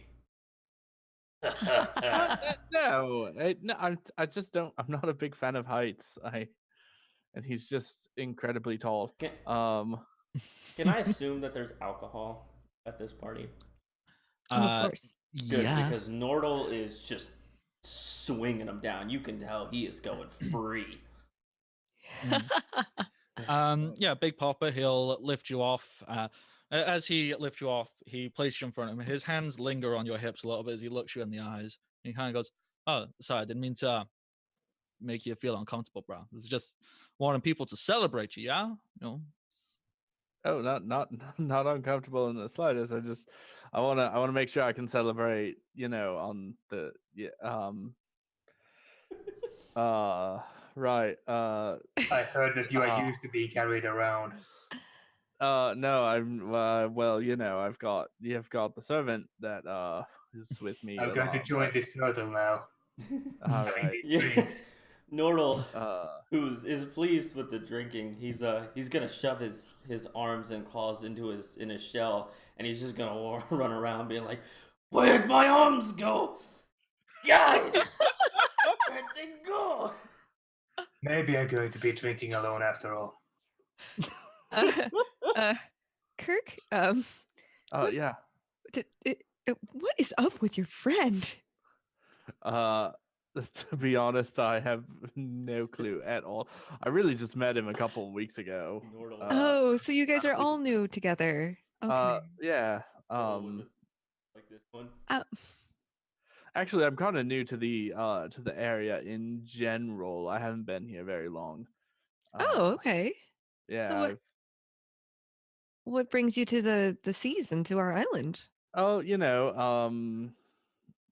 kind of just wanted to spread my wings and learn more about magic elsewhere other than the university. And they say that if you're really going to get an excellent education, you really need to spread your wings and study abroad and that kind of thing. And I definitely was not asked to leave, if that's what you're asking.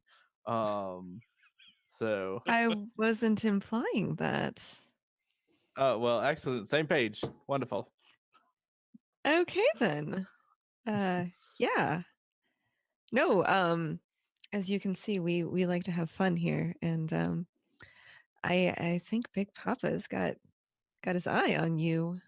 What does he? That's cool. Yeah. You seemed to go for that earlier. I mean, Kirk's gonna kind of like kneel down to Samba and say, "To be quite honest with you, I didn't quite expect to get this far, and I'm really not sure what to do at this point." Oh, honey, you just go with it. Do you need a little help? Okay, I'm not gonna say yes yet because I don't want to say yes to that question without knowing what I'm getting myself into. Nordal's just completely close enough to hear conversation. Like, Big Daddy, where'd you go?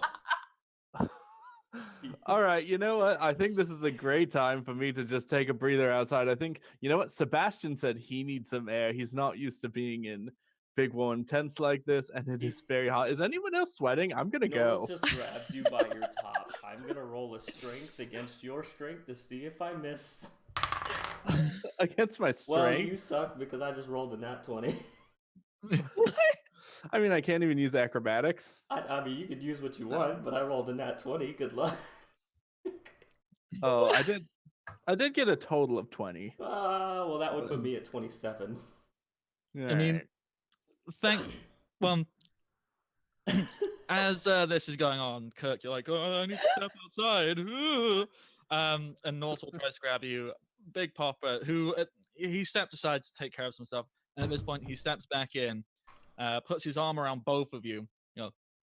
Come on, brothers, and forcibly walks you both forward outside of this little circle and up to where this big ceremonial looking throne-esque chair was, and there's 2 smaller ones which have been put either side of it. And these look as if they've been specially carved in an attempt to represent the 2 of you. One seems to be carved with slightly infernal aspects to it, so at the top of it, it is adorned with 2 small horns, and the other one has been carved to represent a very turtle-esque features, so it's kind of engraved in a tortoise shell pattern. These people take their celebrating and reverence of guests very seriously. And he sits you both down. He goes, okay, you're really gonna like this part, yeah? This is where we're gonna do the show. So he looks over to you, Sam, and he goes, Samba, do you wanna go you go take my seat? Because yeah, you don't have your usual role, do you? Sorry, brah. And my good hunter friend, make yourself at home. We're about to start the ceremony. If you want to partake, if you want to watch, you need a drink. Do you need some food? Yeah, we'll have some people bring it over to you. You don't say.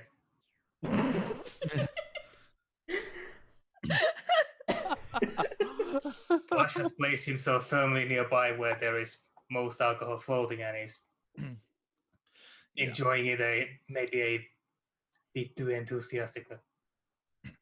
So as all 4 of you take your places, Big Papa returns to the center, and he clears his throat and addresses the room, and he goes, every year we gather. We gather every night, honestly, which is what family does, but every year on the night of the first full moon after the solstice, we gather and we pay reverence. We pay reverence to the mother who gifted us with everything we have, with our food, with our survival, with our family, with our land. And we also like to pay reverence to her chosen hero, a god among our people, the truest of true who ever lived, the great and powerful Man K. And he reaches one of the ruby blades into the fire, and he draws a small circle around him, which lights up in flames, and then a big poof of smoke occurs. As the smoke clears, a group of female-presenting halfling dancers appear in very lovely ceremonial grass skirts, and they all appear like they've got all their scarves and cloaks and whatnot, but a lot of them, well, not a lot of them, all of them appear to be wearing masks and headdresses, which are very heavily decorated. They're very ornate. They're with very, it's not precious stones. It's not like gemstones, but it's very colorful stones and very colorful feathers. Nordal just kind of nudges Kirk on the side, and he's like, man, Samba made this place look good. You better know this, don't you think? Kirk is furiously writing in his journal, but and he doesn't look up to respond, but he says, yeah, I wonder what these other ones are doing. You'd think that she'd be up there, but probably, how politics are. I figured as a hero. 9s and 10s. What's with the 6s and 7s? Well, Nordal, I appreciate your compliments of the person who's been extremely nice to you, but I also am not sure that we should be rating people like that. That doesn't seem But yes, they do appear to be less good than our new friend.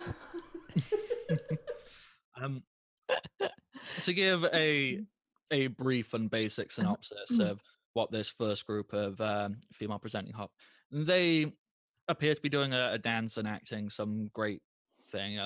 It starts out like they look as if they were struggling and not doing so great, and some of them even like act as if they fell ill or died, and eventually well, partway through this, some of the masculine presenting ones kind of step forward. They also are wearing very ornate looking headdresses and masks and whatnot.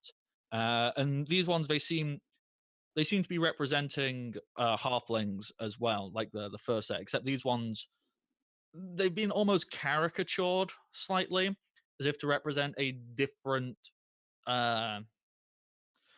tribe, so as to speak.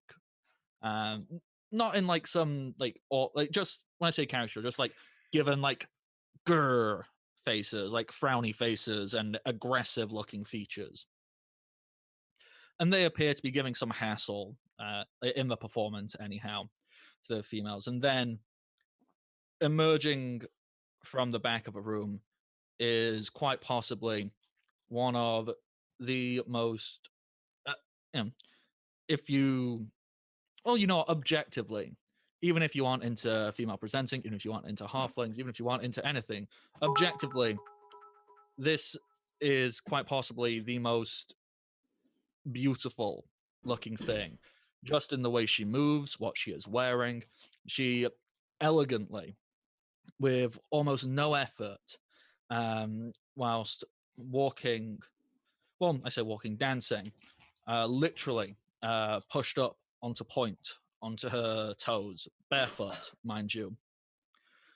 She seems to just float in, and she puts a stop to all of the shenanigans that are going on, and she seems to gift things to the first lot, and then the aggressive, not nice looking halflings, like, they try and drag her away.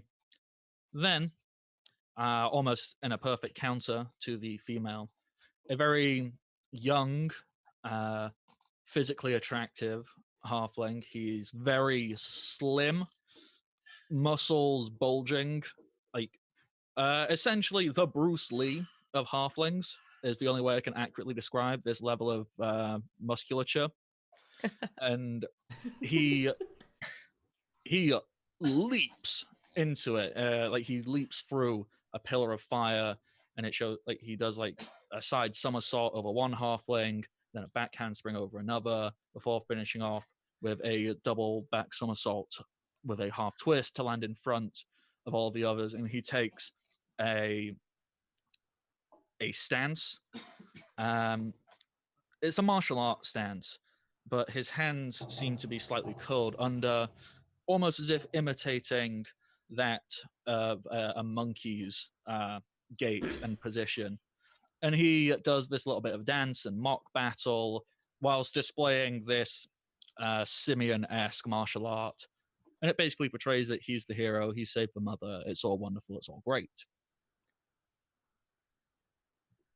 While all this has been going on, people have been coming up and they've been providing you with alcohol. It's very lovely, it's freshly made, it tastes very fruity. They've been giving you fruit and meats and grains and all of this good stuff while you've been watching this entire performance. Samba is quite pissed at everything and is back in the corner, no longer jovial, quite deep in her cups. So is it always a tradition that when new people came to the island, someone is getting married? Yes. Someone's No getting one? married? No, no one's getting married. But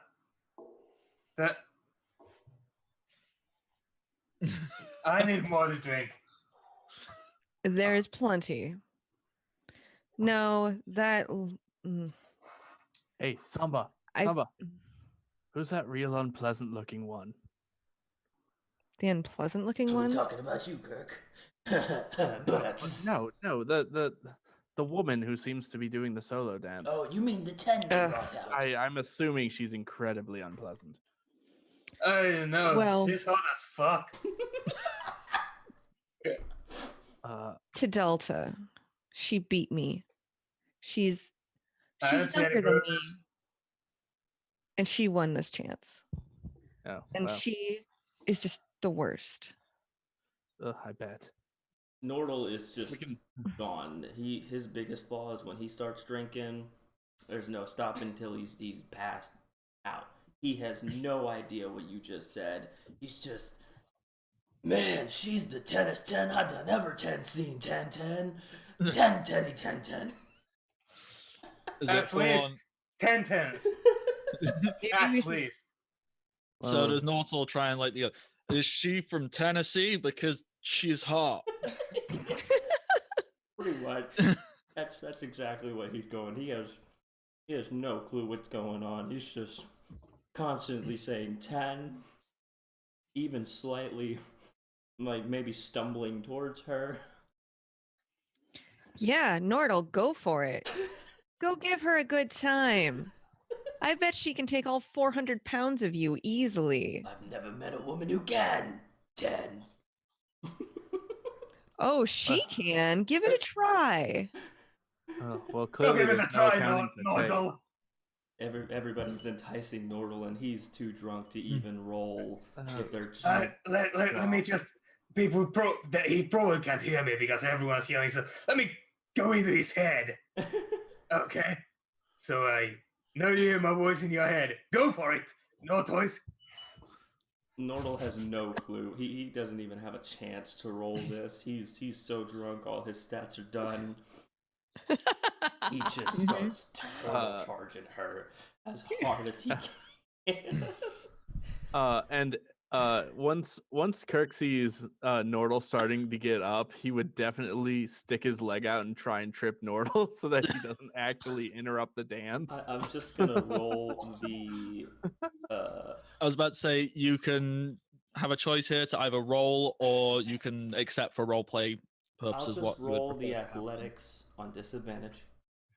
Mhm. See how it goes. You know, even in drunken state, sometimes they surprise you. Oh, I rolled a 2 plus 7, so a 9.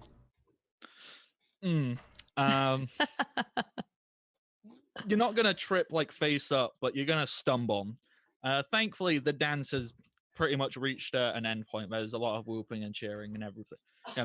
Other halflings from the audience are coming up and they're like talking, and you kind of just stumble in. Like it's not even remotely like, ooh, I'll wait. You just like go, blah. And as you stumble towards this very beautiful looking halfling female who is surrounded by lots of other pretty female halflings, and there's quite a few like male presenting halflings, and you know what, screw it, there's even some female presenting halflings that are kind of a bit too shy to approach her and talk to her. Nordal has no care. Anybody that's close to her, his claws are swiping out the way. I'm like the Kool-Aid man. I'm coming in. Oh yeah. Go for it, no toys. Nordal approaches her, and as soon as he gets to her, just grabs her, tosses her on the shoulder, looks over at Big Daddy. I'll take the 10. As she looks at, like, she freezes in fear when you touch her, and when you lift her up, she's like, she pauses and kind of looks around and goes, oh my god, somebody please get this scrub off me, like seriously.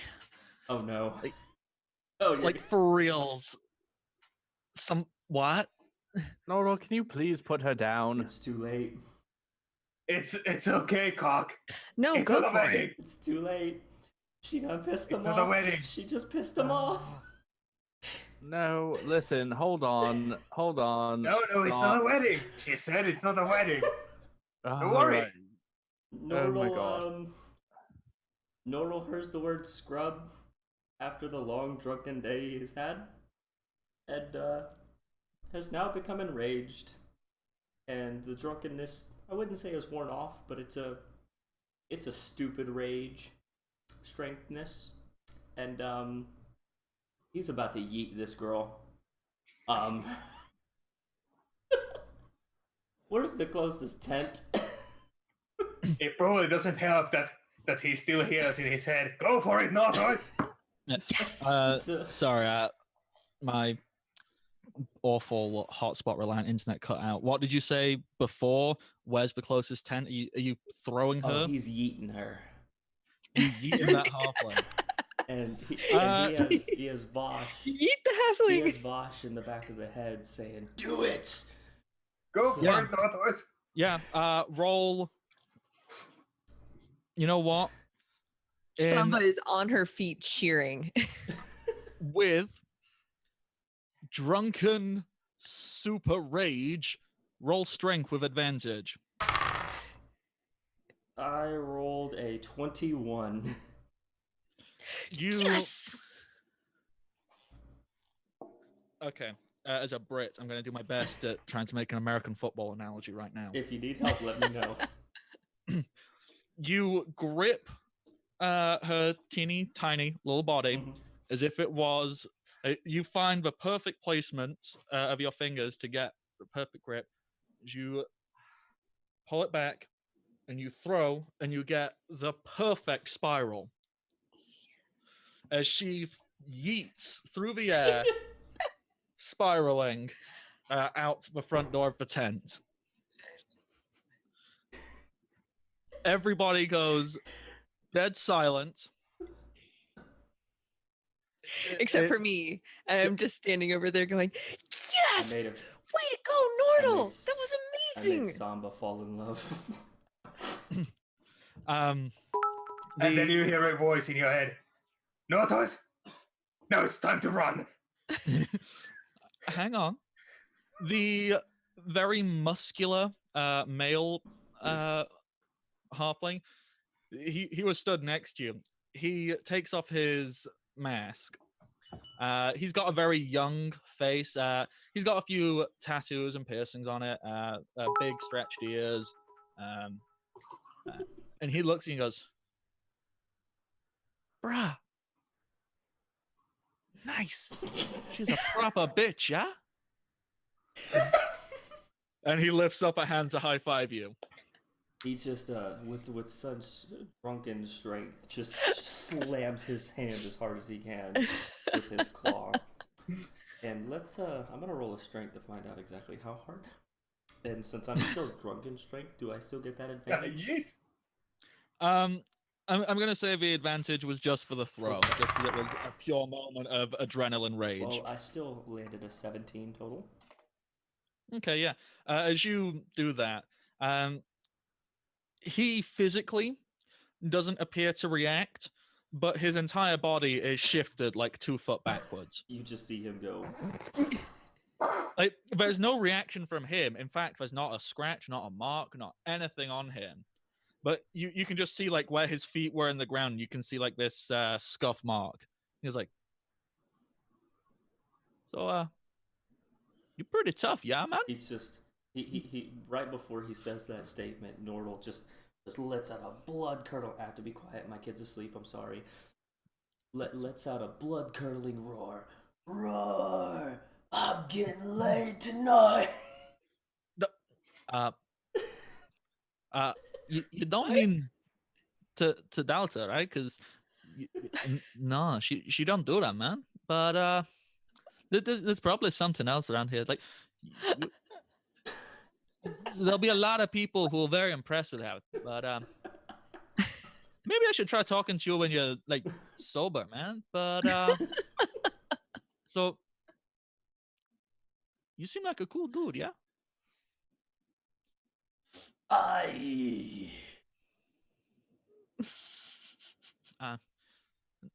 He reaches his hand out to try and shake yours in a more formal greeting. He goes, don't know how much you're gonna remember of this and all of that stuff, but if you do remember me, name is Luca, Luca Una. I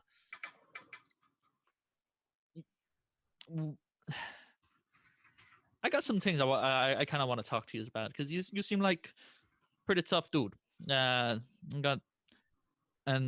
quite like to make some contacts. Do Yeah. I get to eat more interesting creatures? Well, man, that's your call. I don't tell you to eat nothing. Like you want to eat things, you just grab it and do it, man. Like who's gonna stop He you? grabs his arm. You grab him, you grab And I Luca. just Whoa. it's yeeting. I'm gonna run up now and be like, whoa. Luca's cool. It's okay. Oh no! When you grab Luca, he curls himself round and puts himself in your hand, like he curls his feet round and like almost curls himself up into like a shot put-esque position into your hand and goes, "Brother, I am so ready for this, man." 15. Okay, He just- 15. And he's gonna roll acrobatics even. Yeah. Yikes. That's a 17. That's pretty good. As you hurl him forward into the air, what he does is he kicks off of your hand. It's a pretty potent kick. In fact, from the kick, because it seems the little fella's got some powerful push behind him. Yeah, take 3 damage from him kicking off of your hands. Okay. As he projects, and he gets a full, like as I stated before, this is like a good solid 50-foot ceiling in this tent. He gets a good solid 30-foot high. And all the while going up, he is doing various types of somersaults and twists and basically everything he can. Like he's just living. Guys, we broke. For it. We broke Mets.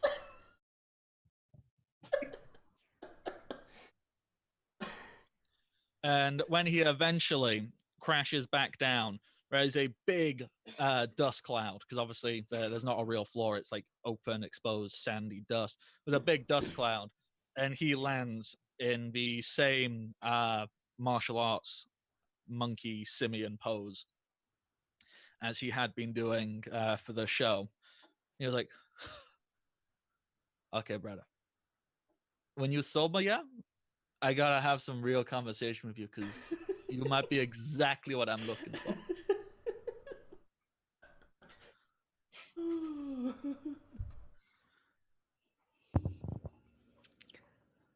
Oh man, I didn't realize we were going to eat all the halflings. This is amazing. We need to give the turtle more alcohol. Nordal is Kirk is absolutely mortified by this entire chain of events. Nordal is most likely this close to just done. Like he's a pint away from just going. No. Have another one. Oh. Nordal is. You see, there's some younger halflings, like definitely children, whom they've kind of approached, much to the shock and horror of their parents. They're kind of tugging on Norsor, going, "I want to be yeeted! Eat me!" And Nordal, drunk as ever, just starts yeeting them. Just he sees these small little halflings, grabs them by their arms, and just starts.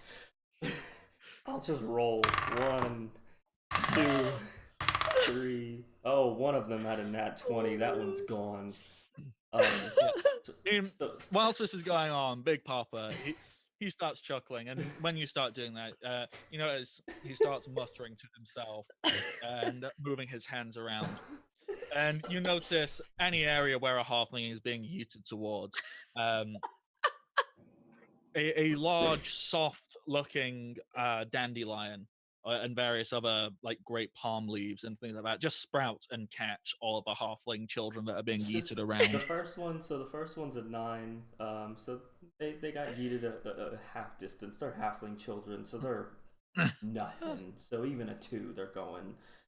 The next one was a 6, so ends up being a 13. Again, a really good half distance. They go a bit farther. That nat 20 is out of the top of the tent. You just see the tent open wide. The halfling is just gone. There's no more child. Nobody knows where it went. Everybody's just. What goes up comes down, and as I said, you see Big Papa. He is using magic to make stuff happen Tentacles? to stop the children from getting hurt. Not tentacles, plant life. Just there's a big soft dandelion. There's some palm leaves to land on. He appears to be very capable of manipulating natural forces to his whim. Oh man. Well, What happens next? Well, I don't know. Does anybody else at this exact moment have any interactions they would like to have? Just giving the turtle more alcohol. Aside from getting Nortal more drunk, Samba, is there any interactions you wish to have right this moment? Well, Tidalta, did she come back after being yeeted out of the tent? No. Or did she? Okay, good. Too much shame. Fair. Threw her like a javelin.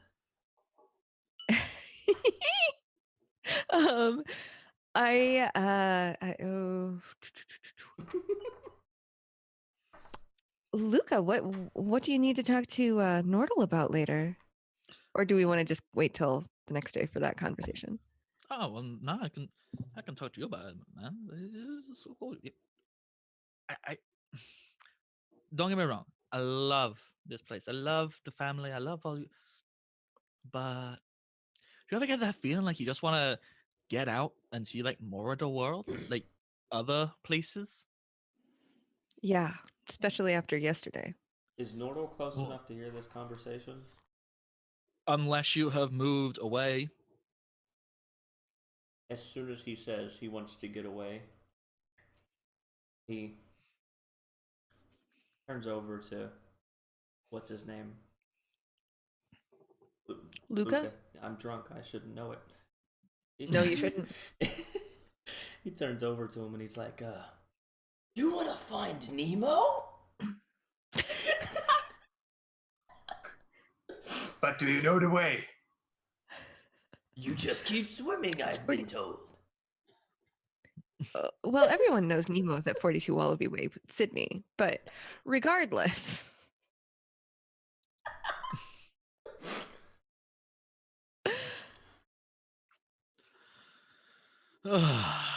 Dear oh dear.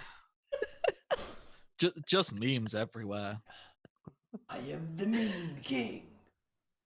Slams the great axe back into the dirt. But yeah, like of course you have to not have it. And, you know, I don't know. I guess I just like I'm bored.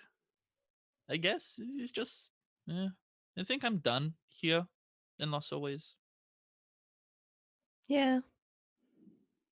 I think I might be too. I know what fits. I don't think I can face Tidalta again. I know what fits. Autumn grabs a pint and just shoves it into his chest.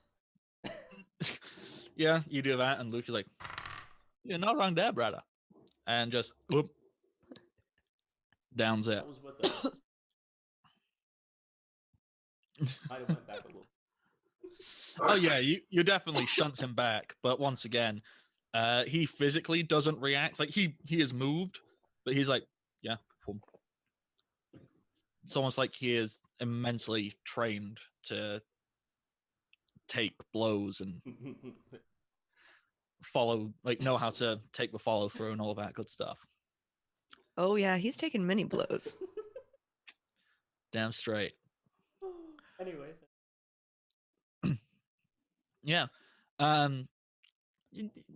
Continuing his conversation with Samuels, and you know,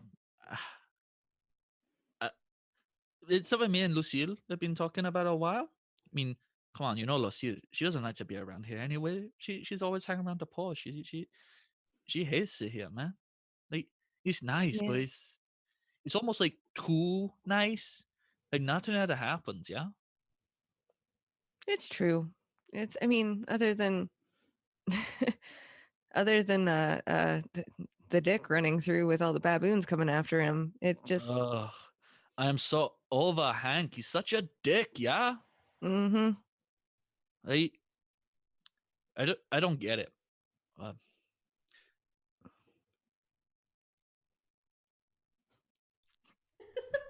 Mortal just looks over to you guys. Why are we talking dick? Kirk's over there. No toys. No toys. They said that Hanky said dick. You know what you should do? I think you're gonna say drink more beer. Yes. And then you should go and throw him. Oh, really now? That's why Hank can throw him. Is Hank actually in the Please celebrations? tell me. Hank is nowhere to be seen. That's what I thought.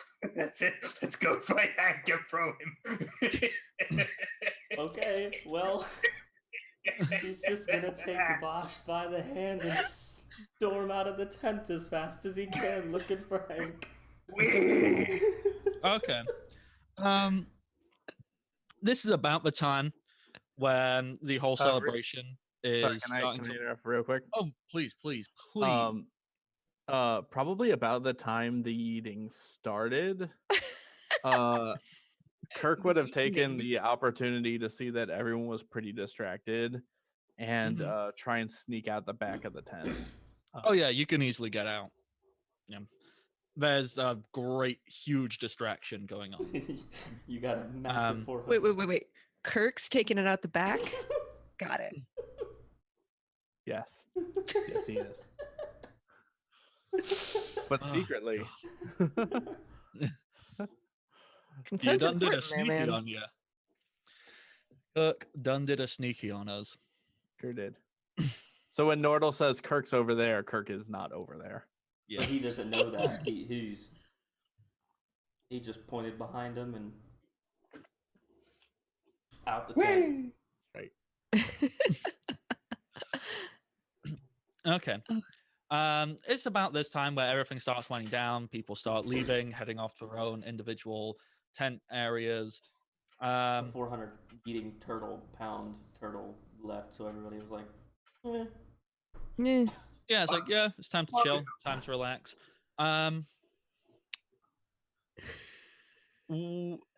Kirk, Vash, and Nortal. You can see that everyone's kind of getting ready for sleep and whatnot. I don't know about that. I need to be tracking Hank. Well, I'm assuming at some point somebody told you, oh, hey, you can sleep in the communal area. But I'm assuming you don't want to sleep just yet, any of you. Not quite. I'm still looking. I mean, there's things to be done. There's Hanks to be yeeted.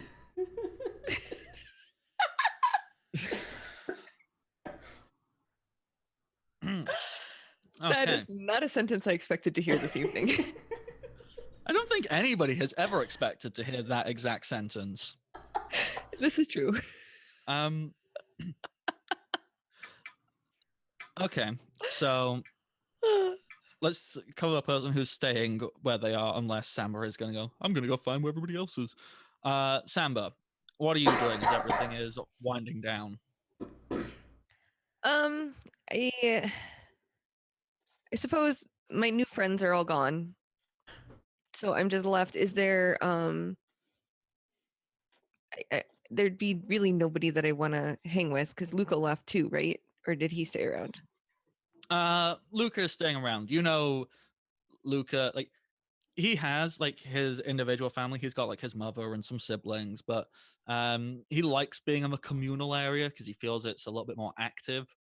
So he usually sleeps in there. Okay.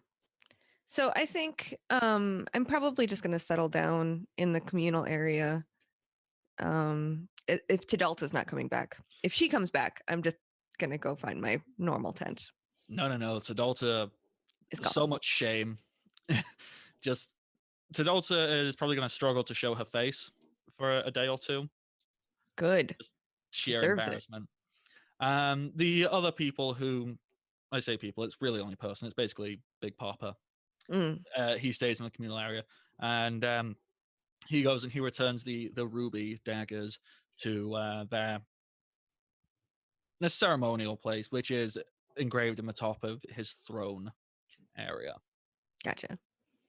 Yeah, so I'll just find a nice mat or whatever we have in the communal area to sleep on, and Yeah. I figure they'll come back eventually. Yeah. I'm gonna do Kirk first because I assume Kirk isn't gonna go too far. Kirk, Actually, what do you? Kirk probably wandered off a little bit. Oh. Probably near the edge of the village. Mm-hmm. The whole kind of situation has given him a reason to become a little bit introspective. Mostly he's feeling he's been wandering around for a little bit, especially I don't remember if we talked about it last time, but he clearly was asked to leave his where he was learning magic. And so the whole experience of seeing this tribe acting so close and like a family, he's kind of feeling a little bit down on himself about it because he doesn't necessarily have that and hasn't had it for a while. So he's kind of just thinking and looking up at the stars and kind of wondering about life's big existential questions. Eep. Meanwhile, Yeet Patrol. I want to roll a survival to see if I can track him down. Yeah, go right Can ahead. I have? Me too. Me too. Can I have the assistance of Vash? You'll probably need it. I'm the range. 18. 20.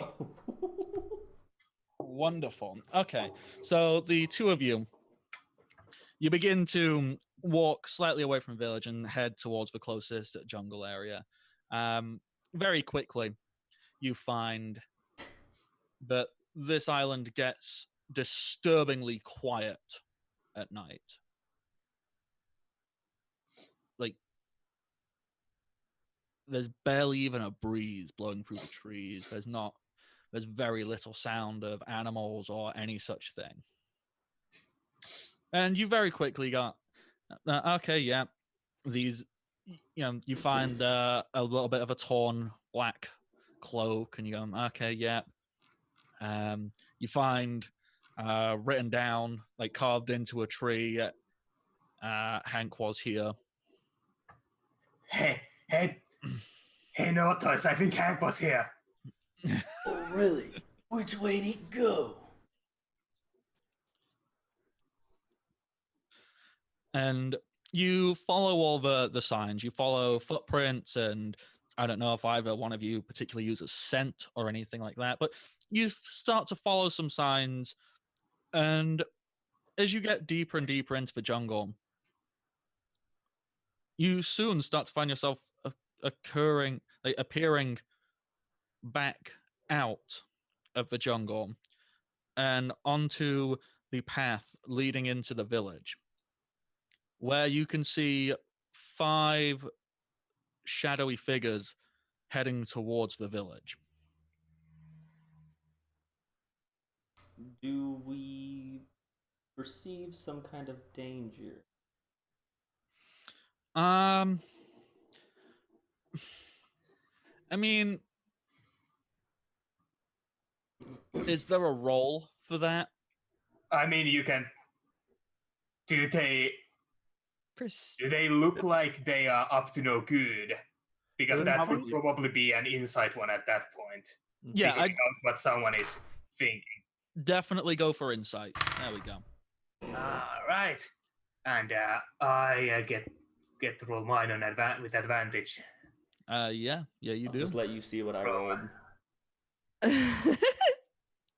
So 24. 1. 24. Vash, something is disgustingly not right with this. First of all, these are all quite small. They all appear to be about halfling sized. 4 of them, however, their tracks are off. A footprint you can vaguely make out appears to be almost animalistic, but they also seem to be dragging something in front of them, as if they are hunched over and their knuckles drag along the floor. And they are heading towards the communal area. No, toys. Yes, Vash. We need to run. Should run towards them? Yes. Okay. Am I going to eat these ones too? Yes. And with that, I draw my spear. And Nordal takes out his great axe. Okay. And you are going to begin pursuit of these 5 shadowy figures. With the intention of eating them with my great axe. And as we're running towards them, I scream out, "Yeet Patrol!" Oh god, I gave them a name. You did. Thanks, Bardic. I'm so ashamed. Okay. Meanwhile, in the communal area, Big Papa Chief, he's been drinking. He's comfortably drunk, and he's in a pretty deep slumber. Luca, he's kind of laid on his back, hands behind his head, wistfully thinking of the great out there world. If this was a Disney song, he'd sing a "I Want More" song. Yeah, Moana. it'd be really beautiful. And well, the "I Want More." It's anybody who I'm about to reveal, I'm a huge nerd here. Specifically in the Renaissance of Disney films, so from 1989 to 1996, they all followed a very similar formula. And in each one of those, the protagonist sings a song which is essentially "I Want More." It's Ariel's what is it? Part of your world. Yeah, Part of Your World. It's Belle's first song. Can't remember what it's called. It's Aladdin's song. With this tray, like always. Yeah, it's a very stereotypical, like, where they talk about they just want more out of life. So it's been dubbed the "I Want More" song. So that's essentially the look he's got going for him. And with Luca is a much younger child, a much younger halfling, very childlike, and he kind of appears to be like clinging near to Luca, and he's like, and they appear to have a very familial bond.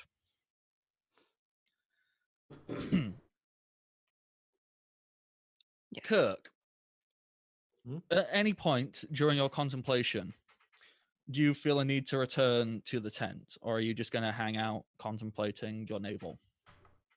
I would probably. He would probably stay out there until he started getting really tired, which would probably be earlier than usual, given that he had quite a day. If you haven't returned to the tent, not too long, everything seems quiet, everything seems settled. You would hear something resembling a child screaming in fear, followed by general ruckus and movement from around the the communal tent. Also, on the other side, Nortal, Vash, you would also hear this. In the tent, what this screaming in fear is Samba. Yes. These 5 figures who are much easier to see in the lit up room. Mm-hmm. One appears to be a halfling, covered in a deep black cloak, and he's covered it. Well, I say he, you don't know if it's male or female, but they've covered themselves so their faces covered, everything is covered. And behind him appears to be 4 baboons. These baboons, however, they seem lumbering, they seem slow, they seem slightly discolored. These baboons do not appear to be alive. Oh, that just makes it easy for me. Gross. I wish I'd have known they were undead because I would have had a advantage on that wisdom check. So okay, so they're coming into the tent and I can see them, and what's screaming, what's going on that I can see? the screaming is the small child with Luca who seems startled by everything. And what happens is Okay. the cloaked halfling kind of runs through the tent, and he runs over to where Big Papa Chief's throne was, and he goes to grab the knives. I'm gonna tackle him. At this point, I also, while the tackling is happening, I would like to know how fast these things were moving, because when I said run, I meant run. I mean, these were moving as fast as they possibly could. It appears as if they're doing like some kind of strike guerrilla-esque warfare, hit and run. Would I be within 25 feet to be able to tackle him? I'm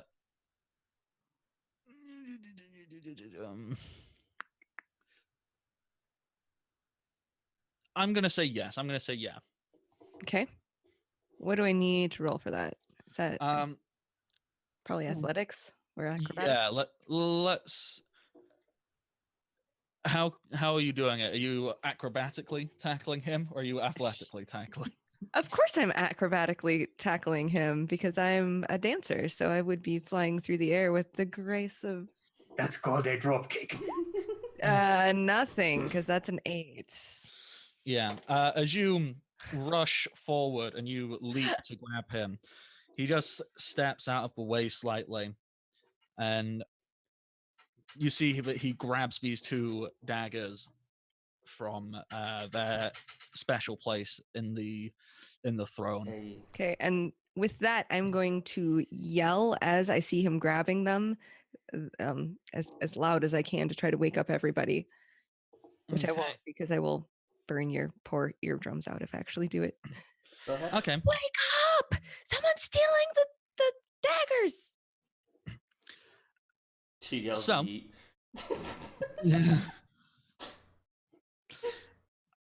This would be the point where, where Kirk, if you were approaching the tent after hearing the initial scream, you would arrive now, as would Nortal and Vash. And you see this scene. You see this cloaked, short halfling person wielding these 2 daggers. Big Papa Chief, who starts to stand up, and he looks like he's about to do something. The person wielding the daggers, he points them both at Big Papa Chief, and they burst out a large, flaming blast, hitting Big Papa Chief in the chest, leaving a fairly sizable scorch mark as Big Papa Chief tumbles over and falls down, and he doesn't appear like he's getting back up anytime soon. Ooh, I want to attack this guy really badly. Okay. Meanwhile, there are also these 4 not quite alive looking baboons. Shall we roll our initiative? With only 5. I want to do it. I'm willing to go if y'all are. Can I Thunderwave? I think we all want to fight here really, really badly. Yeah, okay, you know what? this is actually a pretty speedy combat I've written up, so we can bash it out real quick. Remember, we started a couple minutes late, so even if we go over, the time limit isn't set at 3. We can push over if we'd like to. Yeah, okay, so roll initiative, people, please. 12. 17. Okay, 12, 17, 22, 14. Okay, so the initiative order is going to go Vash, Cloaked Halfling, then Samba, then Kirk, then Nortal, then the baboons. I think I can remember I that. got it written down. Right there. Yeah. All right, wonderful. it is. So, Vash. How far away is the cloaked fellow? Approximately, it's a largish tent, but from where you are to the center, approximately 40 feet. Okay. So, first thing that happened, I tap my left temple 3 times, and expend a spell slot. I cast Sever Strike on myself, and while moving, I will switch out my bow and ready an arrow and unleash it and use the Sever Strike to give myself advantage for that attack. All right, go for it. And at the same time, the Sever Strike will increase my walk speed by 30 feet until the end of the turn. And I do not provoke opportunity attacks, so it's pretty obvious that I'm just going for the cloak fellow who has the magic stuff. Sorry, was that you don't provoke opportunity attacks? I don't provoke them. Yes. Yeah, wonderful. Just double checking, because obviously you'd have to walk past these strategically placed baboons. Of course. So you just kind of go woof. Yeah. Yeah, that's fine. So, make your attack, please. So with the advantage, it goes, and it will be 20. Yeah, 20. 20 is a solid hit. As your arrow just flies in, and it stabs into this cloak, and it kind of lets out a very unpleasant sound. Well,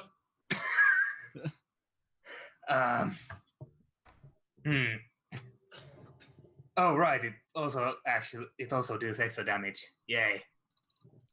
So the damage total would be 9. 9 damage, yeah. It's a very unpleasant sound. A very familiar unpleasant sound. And I will go the full 60 feet and place myself strategically between the hooded figure at the back of the tent.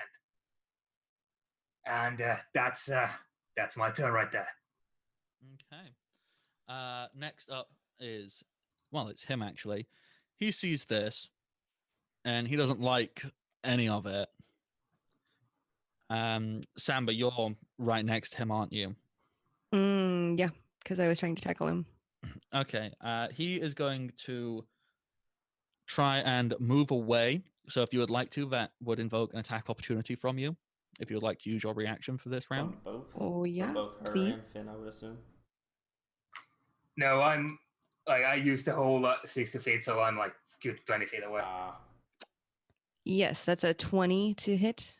Yeah, that most definitely hits. You also get a good solid shank on him as you slide your rapier like firmly into where you assume like the chest area is, and it lets out like a as he pulls away, and he rushes over to this small, defenseless, helpless child, and he grabs it by the scruff of the neck and places the ruby-bladed dagger to its throat, and it just glares out.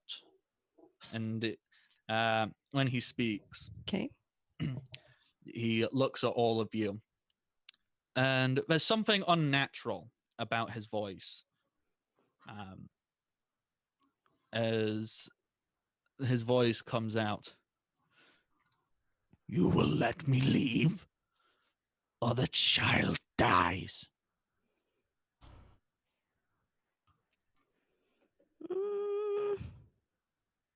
You haven't struck a nerve with Nordal. Nordal's ready to kill him.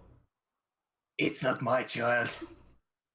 Nordal's just. It's my turn next. Yes, it is. I'm going to cast Dissonant Whispers Okay. on him. And he needs to roll higher than a 12 On what for save? a charisma save. Charisma. That's a 19 on the die. Oh. Well, that was fun. And then I'm going to use my bonus action to cast Bardic Inspiration on Nordal. Which does what? So you get an extra 1d. What level am I? 2. You get a 1d6. Is that right? Yep. And you can add that to attack, damage, or skill check. I think not damage. Not damage. Oh, not damage. No, sorry. I'm Pretty thinking much of a anything different you thing. roll a d20 for. Okay. Yeah. So next on the list would be Kirk. Yes. So I would get to the opening of the tent at this point, right? And I'd kind of see the scene. Yeah, if you were slipping in from the back or if you've come around the front, doesn't matter. Either or. Yeah, I'd probably come around the front. Yeah.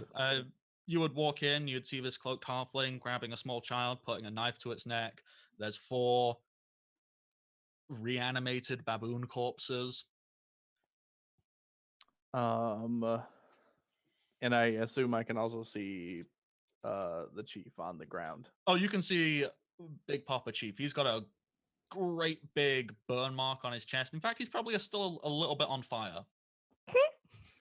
Not like serious fire, just like small embers. It's obvious that someone blasted him with fire. Well, that's gonna be a problem, isn't it? And I'm going to cast Witch Bolt on the hooded figure. Oh, I like it. Ooh, go for it. Which is a 7. That's a 23 to hit. However, Yeah, that hits. given my knowledge of some of the more esoteric pieces of magic, my spells don't always look as expected. Okay. So rather than it being a bolt of lightning, out of Kirk's finger comes a bolt of pure radiance. So this is going to do radiant damage to him. Nice. And it's going to do 11 radiant damage. Oof, yikes. This guy's taking it. That'll be my turn. Yeah. I'm gonna continue to stay in the opening of the tent to try and interpose myself between him and the exit. All right, good, cool. So next is Nortal, yes? How close am I to the baboon? The baboons were about 10 feet in. It's almost as if they were told to stand there to stop people from being able to just charge at him. How did that go for you?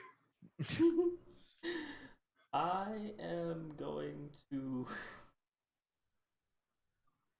go 10 feet up to the baboons and grapple one of them. What is my strength? That is a 17. Okay, well, he got a 2 on the die. Oof. So as you grab this baboon, make a quick perception check. 15. This baboon has a deep scar across its face and several lash marks on its back. So I'm aware that this is the baboon that was whipped by Hank earlier. Correct? Yup. It also just so happens to be the same baboon you grabbed by the throat earlier. Yeah, I see that.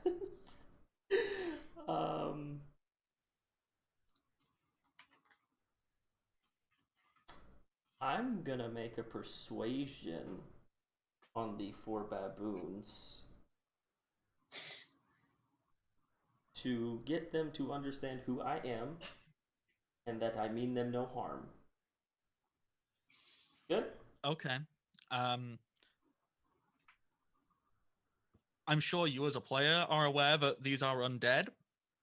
Does Nortal have any concept of what that is? Yes. I actually have, being a blood, it's because I'm a blood hunter. I actually have advantage on rolls against undead. So, I mean, I just have to ask you here, Ned. You do know that they are classified as non-sentient? I don't know what that means. Non-sentient means they are incapable of understanding. Like, they are essentially mindless. They can't really be reasoned with. They can be commanded by the person who created them, or another person with the ability to do such a thing, by using a spell such as Command Undead, or a cleric ability to turn undead. Okay. Well, Other than that, undead can't really be manipulated via non-magical means.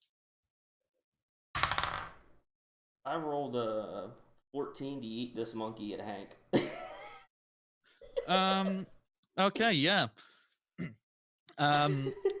Because I assumed this was going to happen, I do have a homebrew rule for yeeting things. Basically,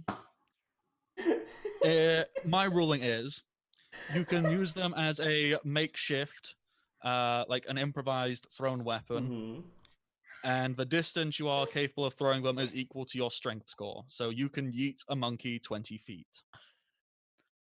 It's goblin bowling all over again. Yep, it's goblin bowling, but this time with zombie baboons.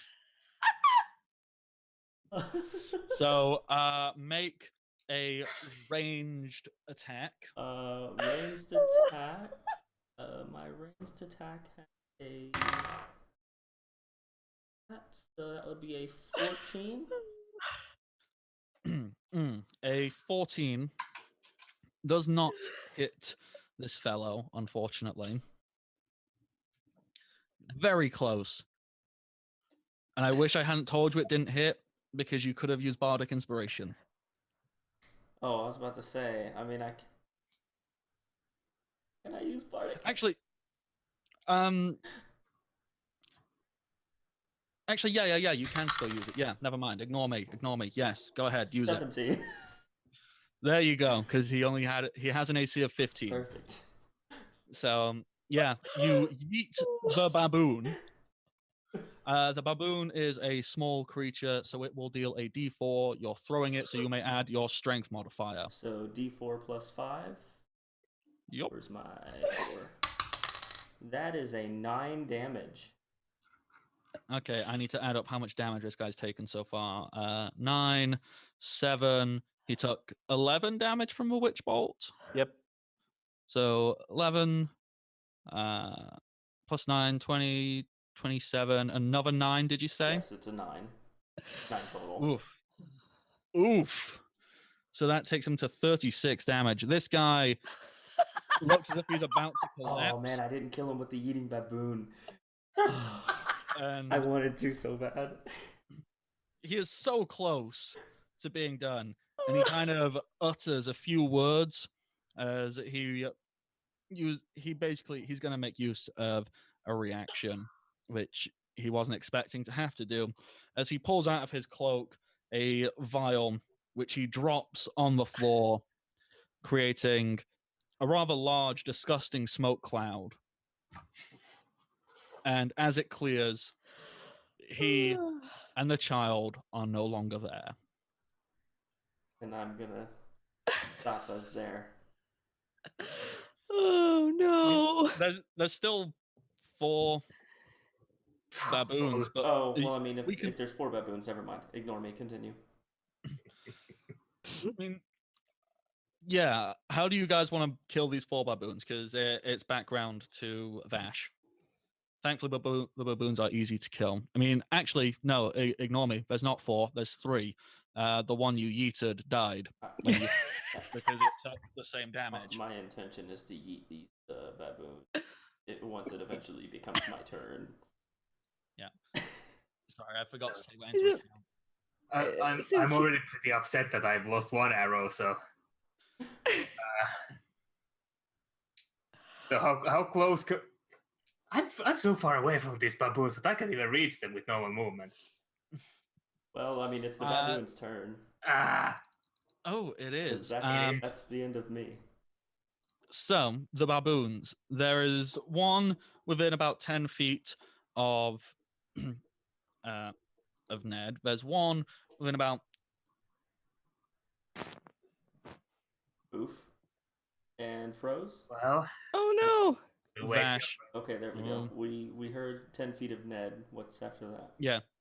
So, there's one 10 foot from Nev, one 20 foot from Samba, and one about 10 foot away from Kirk. So that's where they're going to go. One's going to go for Nortal, who rolls a 19. Learn to add. That actually hits. 19 to hit. Yeah, that hits. On Samba, yeah, that's not going to hit. A 10. Yay! 20 on Kirk. Yeah, that might hit Kurt. Maybe Okay, so the damage on Nortal is it's not that great. Is 4. 4 damage. And the damage on Kirk is 3. Oof. So that brings us back round to Vash.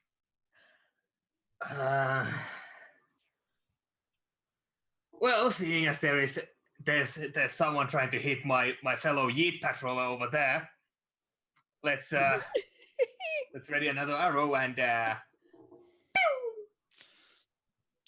Okay, go for it. Fire. It's an 18. An 18 will hit. And a 9. 9. As the arrow sinks into this baboon, it almost it looks like it should have been a real good hit. If this creature was alive, this would have been straight into the heart.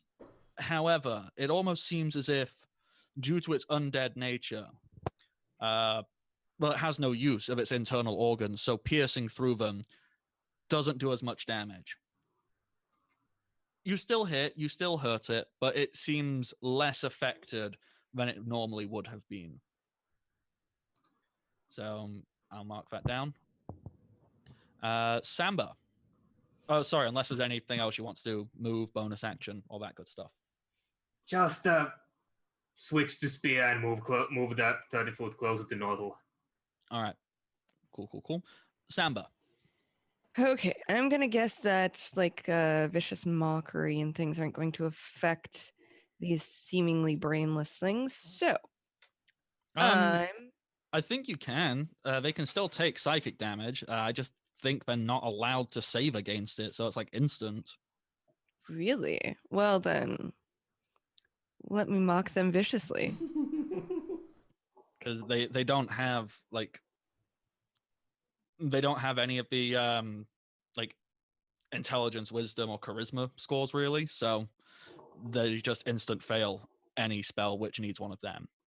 Fascinating. So I'm going to point to the closest one and say, your butt is not nearly as red as it could be. The baboon looks behind it, then looks at you and goes like,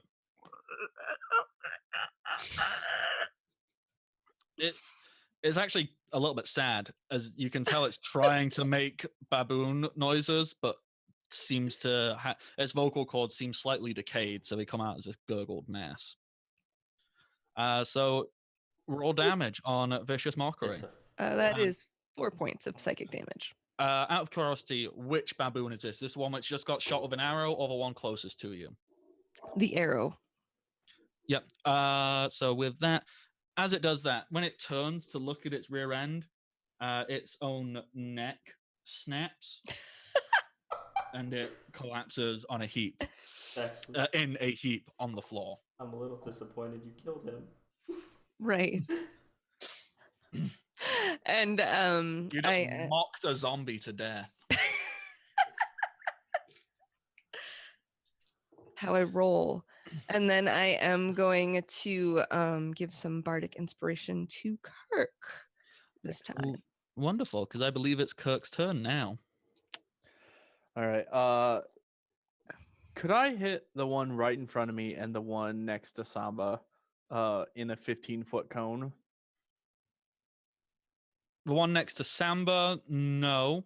The one next to Nortal, yes. Well, the one next to... Which one did Samba hit? I think the one next to Nordal just died. So there's one next to him and Oh. one next to her. Is there only one Oh, left? there's two. No, there's two left. Yeah. Hang on. I don't think so, because I think we're in between.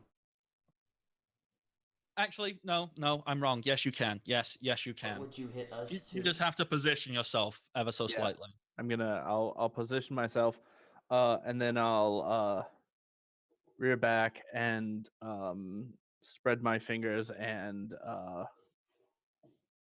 dazzle them with blinding light. And it's going to be, I'm going to cast Burning Hands, but it's going to come out as rays of radiance. And instead of making a dexterity save, they're going to have to make a wisdom save. Which they cannot make. Instant fail. Damage. Perfect. They're going to take 10 radiant damage. Almost as if in stark contrast to the arrow, this burning light you emanate from your fingertips seems to crumble their decaying flesh into dust. Do you say anything real cool as you do it?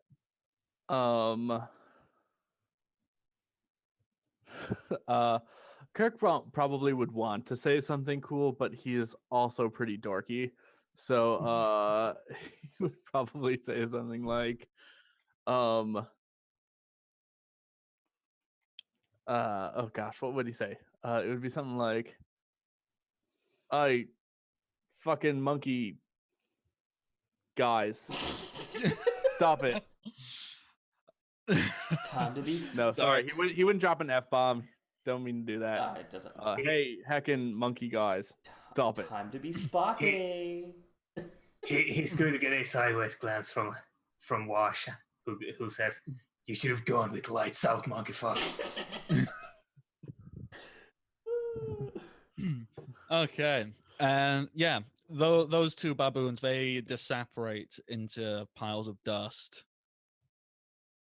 And yeah, I think that is a good place to call the session. 1 second. Is the monkey in front of me monkey dust? He's not monkey dust. That's one which turned to look at its own ass after being insulted and broke its own neck. But right before we end, the very second combat ends, I grab that monkey and just launch it with the loudest yeet possible. No toys. I wanted my arrow. the arrow's gone. And let's see. I'm gonna. So you yeeted the baboon and the arrow away. You see it go through the tent. The loudest yeet known to man. And I guess that's how we can end it with... Or turtle, apparently. Or turtle, yes. Okay. And that's how we can end it. Well, with that being a kind of perfect way to end this session, which has been a surprisingly large amount of eating, why don't we quickly, we'll go around in a lovely little circle and we'll say all of our names and where you can find it on the internet for shameless self-promotion. And then we'll say how good the charity thing did, and then we'll sign off. Excellent. I'll go last, so Metz, go ahead, go first. Okie doke. I'm Metzgirl. You can find me over on the Twitters and in the Discords and around the Twitches by that name. I do a D&D podcast called Beholder's Eye, in which I get to play a wood elf monk Zalara. And then I also do a service desk podcast in which I try to explain what all this weird tech stuff is to people who don't fully comprehend it.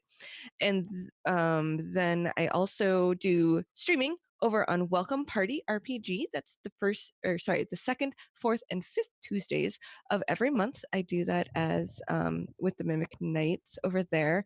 And I would also like to mention that our lovely overlay was done by a good friend of mine, Chase Greenlee. He is the DM over at Another Path podcast, and he is amazing with all of this kind of stuff. So go check out Another Path as well. His Twitter will be in the chat. Yes, TQ Loudly is his Twitter. That's him. Well, I guess he was actually there. I don't know if he's actually here. Yeah, he might be. He was in the chat at one point. I added him, so he's there.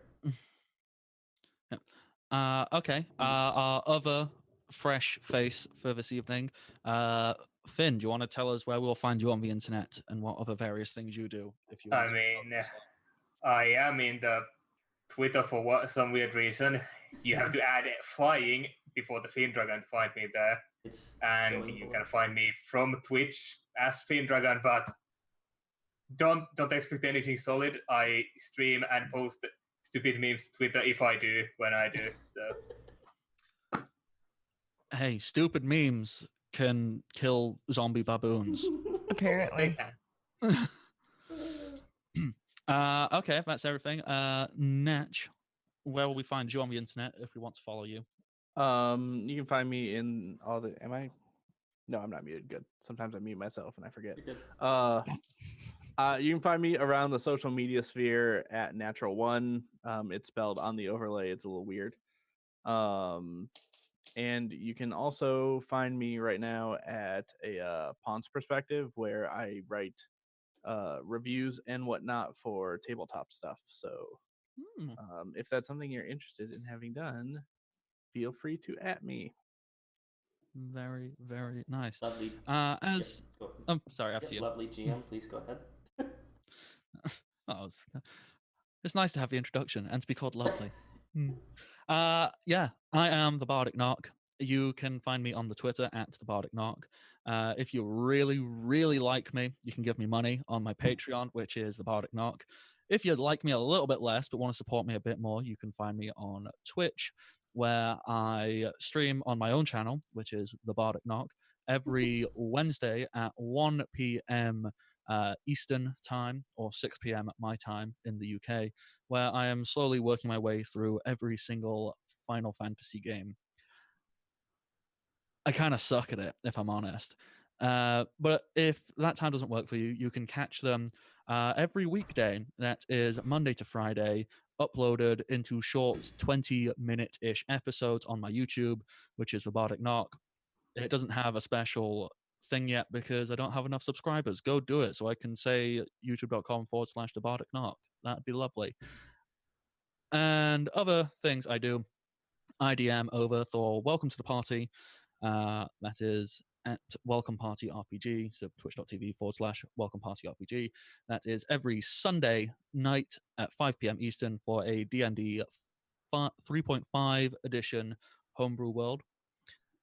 It's a little different to this nonsense. It's its own kind of nonsense, but it's still nonsense. Isn't that where Goblin Bowling started? That is where Goblin Bowling got its start. Yeah. And you can also find me every, I want to say second and fourth Thursday. It's every other Thursday at 8 p.m. Eastern, where I run a Pokemon Tabletop Adventures game. Also on twitch.tv/Welcome Party RPG.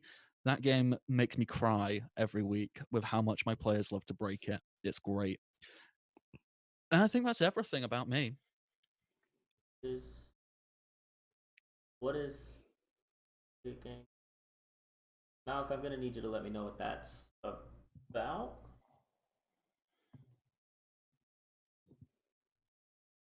Yeah. Thank you to whoever Maddie is.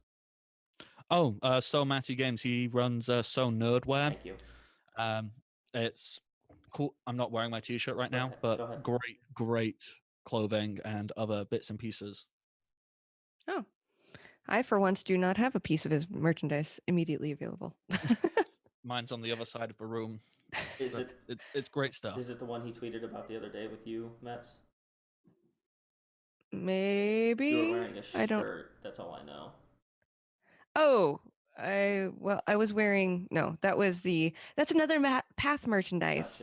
Gotcha. The Psychic Bear shirt. I almost wore that Well, tonight. thank you, Maddie. I'll check out your tweet so I can properly give you a shout out next time. First off, I want to start off for the lovely graphics, which you guys will see the ending screen here shortly, that has all of our Twitter handles. So if you didn't hear them or didn't write them down or didn't see them, all 5 of our Twitter handles are on the ending screen. It'll be up for 5 minutes while the ending music is playing, and then you can go to any one of them and follow. Start off with a little humble brag here. I am Ned. I am sort of the creator of this whole event. I envisioned this after Malk created the 24-hour Great Games Done Slow charity event. After she did that, I envisioned doing something on a monthly basis that was very similar to that. So kudos to you, Malk, for giving me this idea.